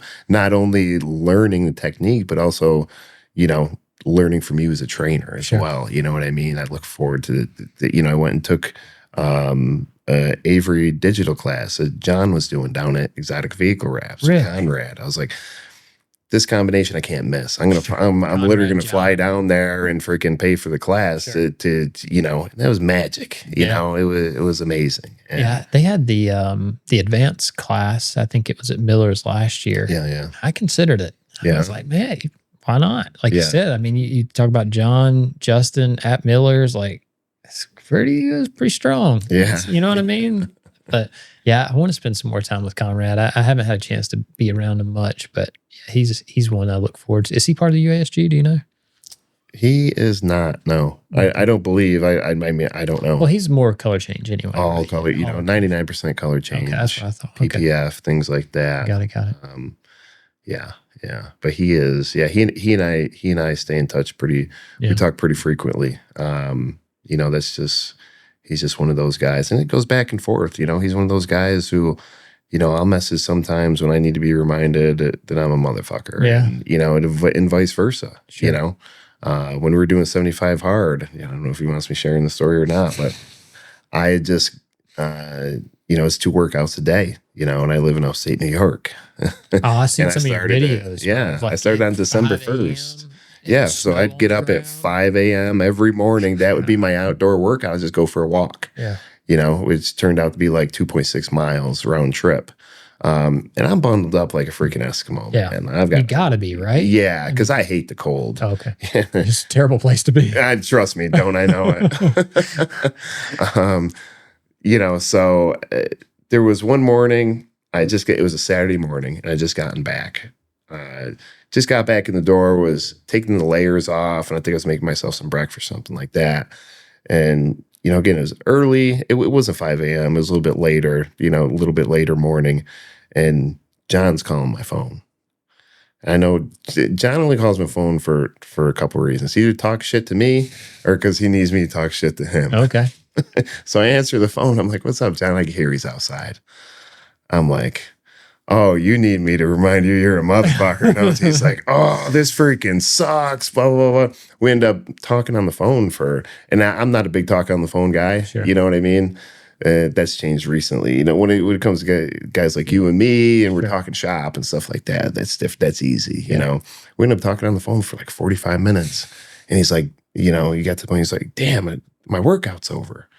I was like, see, there you go. You know what I mean? So and to be able to do that for a guy like him, I'm like, that's huge. That's an honor. You know what I mean? So, but that's what's great about this industry, man. That the people I've met, the people that I call true, dear friends now, it's just kind of, you look at it sometimes and it's surreal, you know? It almost sounds like there was a brief second of weakness there for John Denver. Is that what I just heard? That's not what I'm saying. You deal with those repercussions. No, bro. I'm just kidding. No, trust me. He busts my balls pretty hard, and I give it back to him best I can. But that's cool. Yeah, that's cool. Y'all have a relationship like that. I've got to hang out with him a few times. We've crossed paths a few times, and I look forward to hanging out with him more. Yeah, getting to know him a little bit better. Yeah. Do you know Brad Felty by chance? I've heard the name for sure. I think we're connected on social media, but I don't know him personally. We got his logo on the door. He's got a badass little sticker. But his so he came on. He did the podcast with me, and he came in. It was late. It was like midnight when he got here. He landed. We were planning on wrapping a car together. And when he came in, shot the podcast. Great episode. And me and him just relate on a lot of stuff. I've seen pretty much every episode, so I'm sure I've seen it. So then you know where I'm going with this probably. He forgot. So as soon as he walked out the door, he forgot to shout out his wife. Oh, I made a list. Yeah. So on just about every episode since then, I've gave his wife a shout out. Yeah. Because I think it's awesome. Yeah, I've heard that every time. Okay. Yeah. That's the reason, because you go back to that story every time. I was like, I better make a list. Well, I just try to set it up to where, because he felt, dude, the look on his face, like we even talked about it, like, do we go back in and just give her a quick shout out? And he's like, no, like, it's fine. Like, she'll understand. And she's cool as shit. Like, she, she gets it. You got to be married to one of us. Right. And he's one of us. You know what I mean? He's out there. He's killing it, man. He's a great dude. But with that being said, Yeah. I made a list. That's cool. I'm not even kidding. No. A lot of them we already touched base on. Mike Zick, of course. Yep. The guys like Mike, like John Doover, like Dan Antonelli that have been so gracious with their time, in the course of my career, which has been, it'll be 16 years in business for A&M, November 9th. So very cool. Congratulations. Thank you. Yeah. Thank you. It's a big deal. I don't know if it's a congratulations or let's check them into the loony bin sometimes, It's probably both. It's tough. It's tough. We mentioned Conrad, Crystal Candy Wraps. She's like I consider she's like a sister to me. Very cool. She's another one of those people. Sometimes I need somebody to tell me to shut my fucking mouth and keep it moving. Sure. Yeah, she's tough, boy. Yeah. And, an amazing installer on top of that and running a killer business. So, and then it's, we mentioned Chris Ulmer. He was on that list as well. A lot of people, those people just came up organically. Sure. But also, guys like you and Josh doing this. Austin with what he's doing now with everything. Yeah. Bryce with History of Rap. Yeah. Again, Chris Ulmer with the Rappers Roundtable. All you guys need that shout out for what you're doing to move our industry forward. Not only move it forward, but make those connections, and, me being able to see who some of these people I don't know and feel like I know them after watching an episode, something like this, because we're all going through the same shit. Yeah. It's just a different shade of it. That's it. So. In different times, right? Like everybody's like, it's funny. You hear people like they come in and they tell their story and it's like, I'm interested in having somebody like John Carthy on, right? Oh my it's goodness, like, that would be amazing. Like it's because he's got so much knowledge, so much experience, like to have somebody that's, I almost started to say at the end of his career, but I don't even know if he's at the end of his career. I don't know if you can make that boy retire. You know what I mean? But like something like that, that's like, where it's like, he's got all that experience, but hearing these people come in that are at different places, like, 16 years is a big deal. Right. It's a big freaking deal. Yeah. But then I'll look at myself at 16 years and be like, obviously comparisons to Steve Joy, but, look at somebody else only 10 years in and they're, but it's like, okay, they're in a different market and this, that, the other. So, that's not really a thing, but it's just, being happy with what you're doing. And I'm happy with what I'm doing. Like I said, we get to do some real cool work sometimes. We focus a lot on interior stuff now because it's, during the winter months, which we have a lot of them, knocking a whole bunch of snow off of a van and letting it, drip and dry out and come up to temperature overnight. That adds a whole day to the process a lot of times. I was talking to Trace the other day and I didn't realize, like, he was explaining like how, when winter gets here, it gets tough. Yeah. Like it's tough to, like, business isn't the same in the winter as it is the summer. And I guess I've always known that, but like, it's part unless you live it, unless you know it, it's like you realize it, but you don't know. You don't know. Right. Yeah. And I'm because I know obviously it snows in New York. That's not a new thing, but to think that it has like that kind of the effect on business that it does. And a lot of people go, seasonal depression is a real thing up there.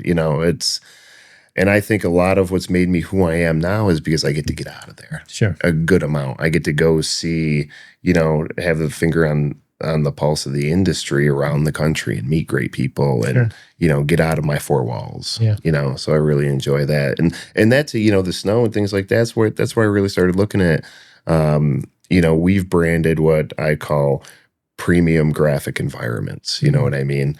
It was just fancy word for wall wraps, if you call them wall murals, that's a more premium product than a wall wrap, so, we started seeing a little bit of success with that with universities and with healthcare systems and, major manufacturers who want safety messaging or company culture messaging and things like that. So I'm like, man, that's a good thing year round. So now that we do, more of that than vehicles, we don't see that ebb and flow as much when it comes to the winter time, so it's pretty cool. Well, it's cool to hear that you're you're doing the training stuff, right? You're diversifying a little bit. Yeah. You got some other stuff, but it doesn't sound like you're letting off the gas on any of it. You can't. Yeah. You can't. How are you going to teach it if you're not living it? Sure, you know what I mean? True.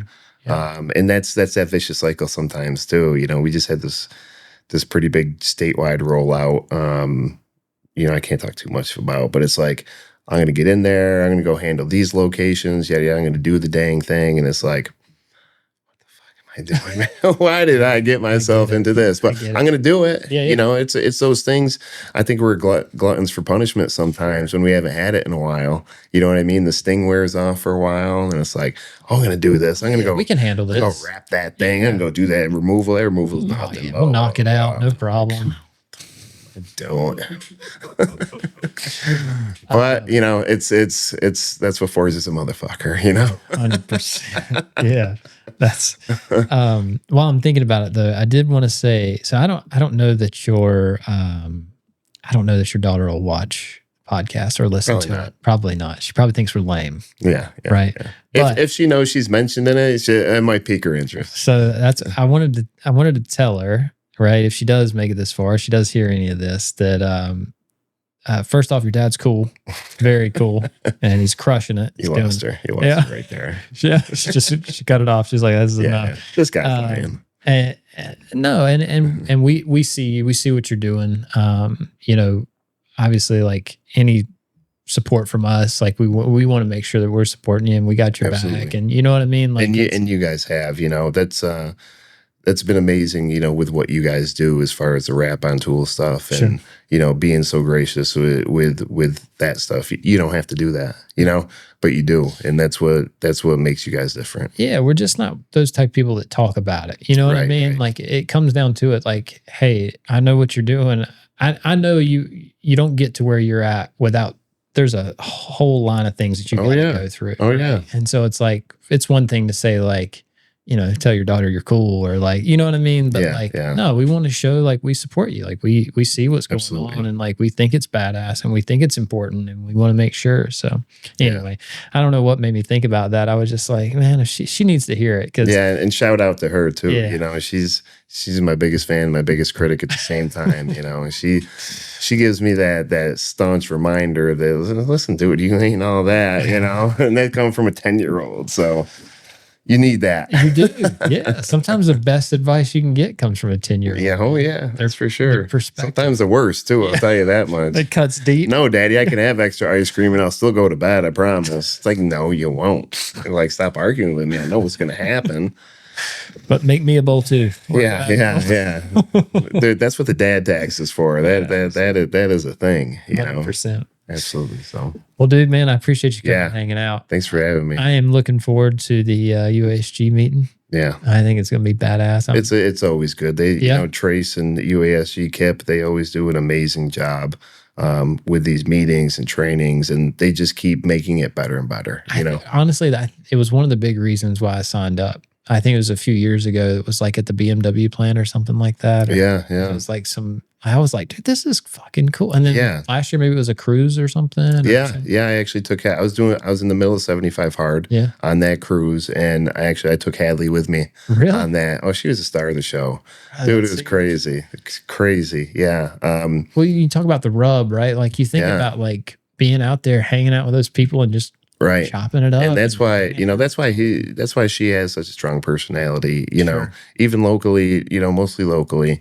She's not old enough for me to bring to trade shows and stuff like that yet, but she will be. Yeah. But locally, networking events, I always get complimented how good her manners are. And, if she was here, if she walked in the door with me, she'd walk up to you, look you in your eyes, shake your hand, introduce herself. And, unfortunately, that's lost on a lot of kids these days. So, just trying to do it right, man. Being a parent's almost an impossible job these days. So, I could go. Yes, I agree with that statement. That's a whole nother episode. I was walking out the grocery store today, and there was a little boy that he was out there selling. I don't know if it reminded me of like Girl Scouts setup, right? Yeah. It was a boy. Boy Scouts. It was a Boy Scouts, but I don't know if he was selling cookies or what he was doing. Gotcha.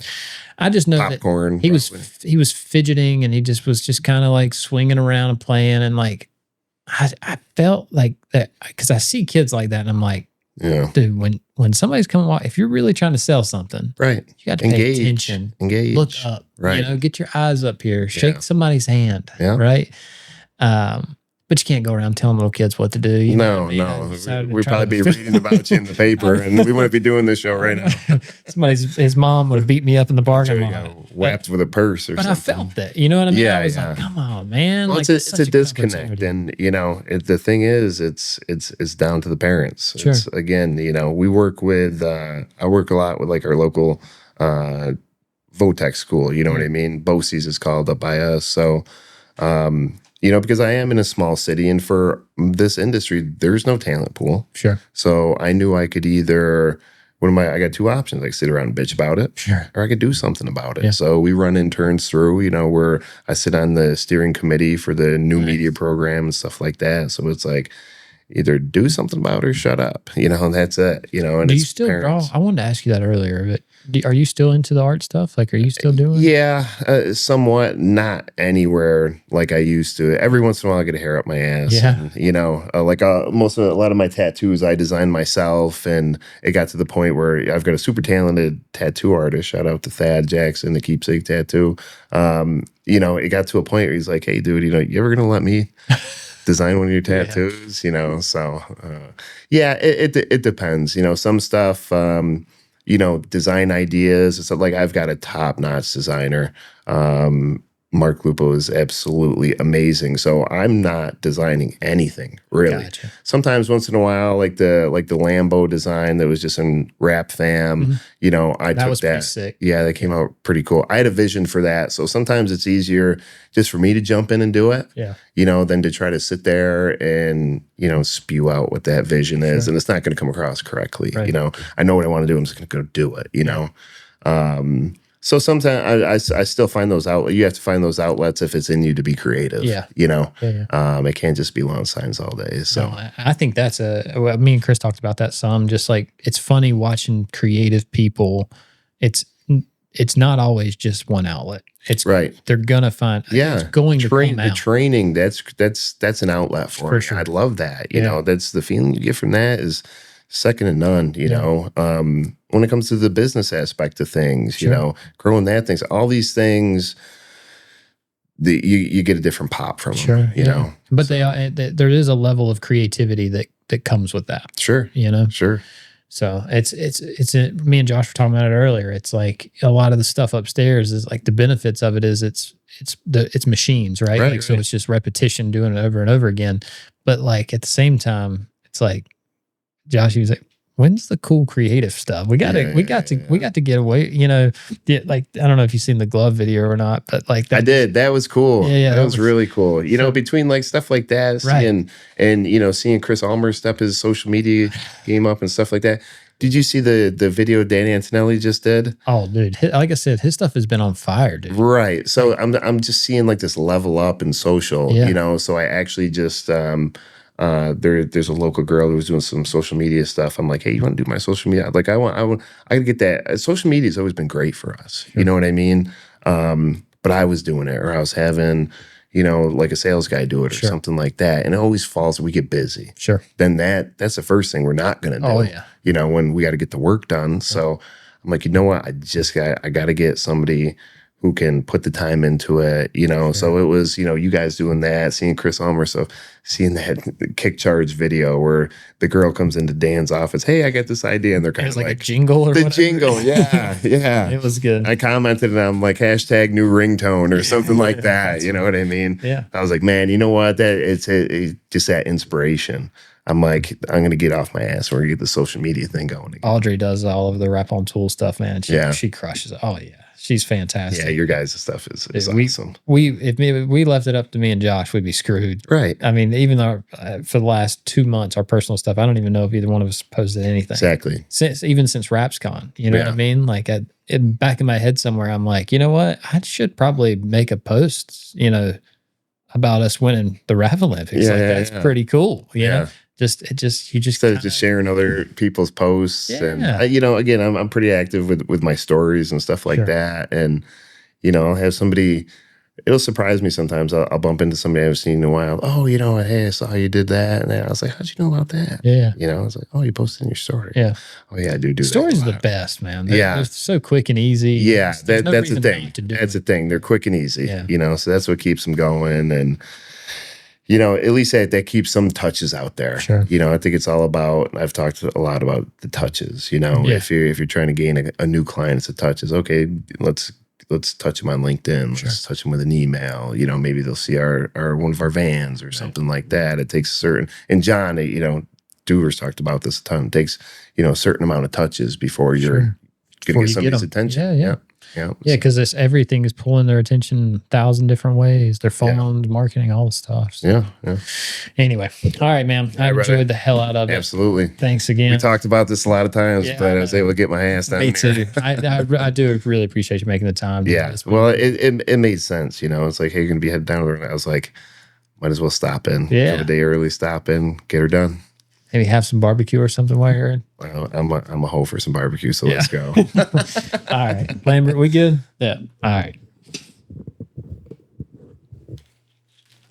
See, once you get me chatting. That's good.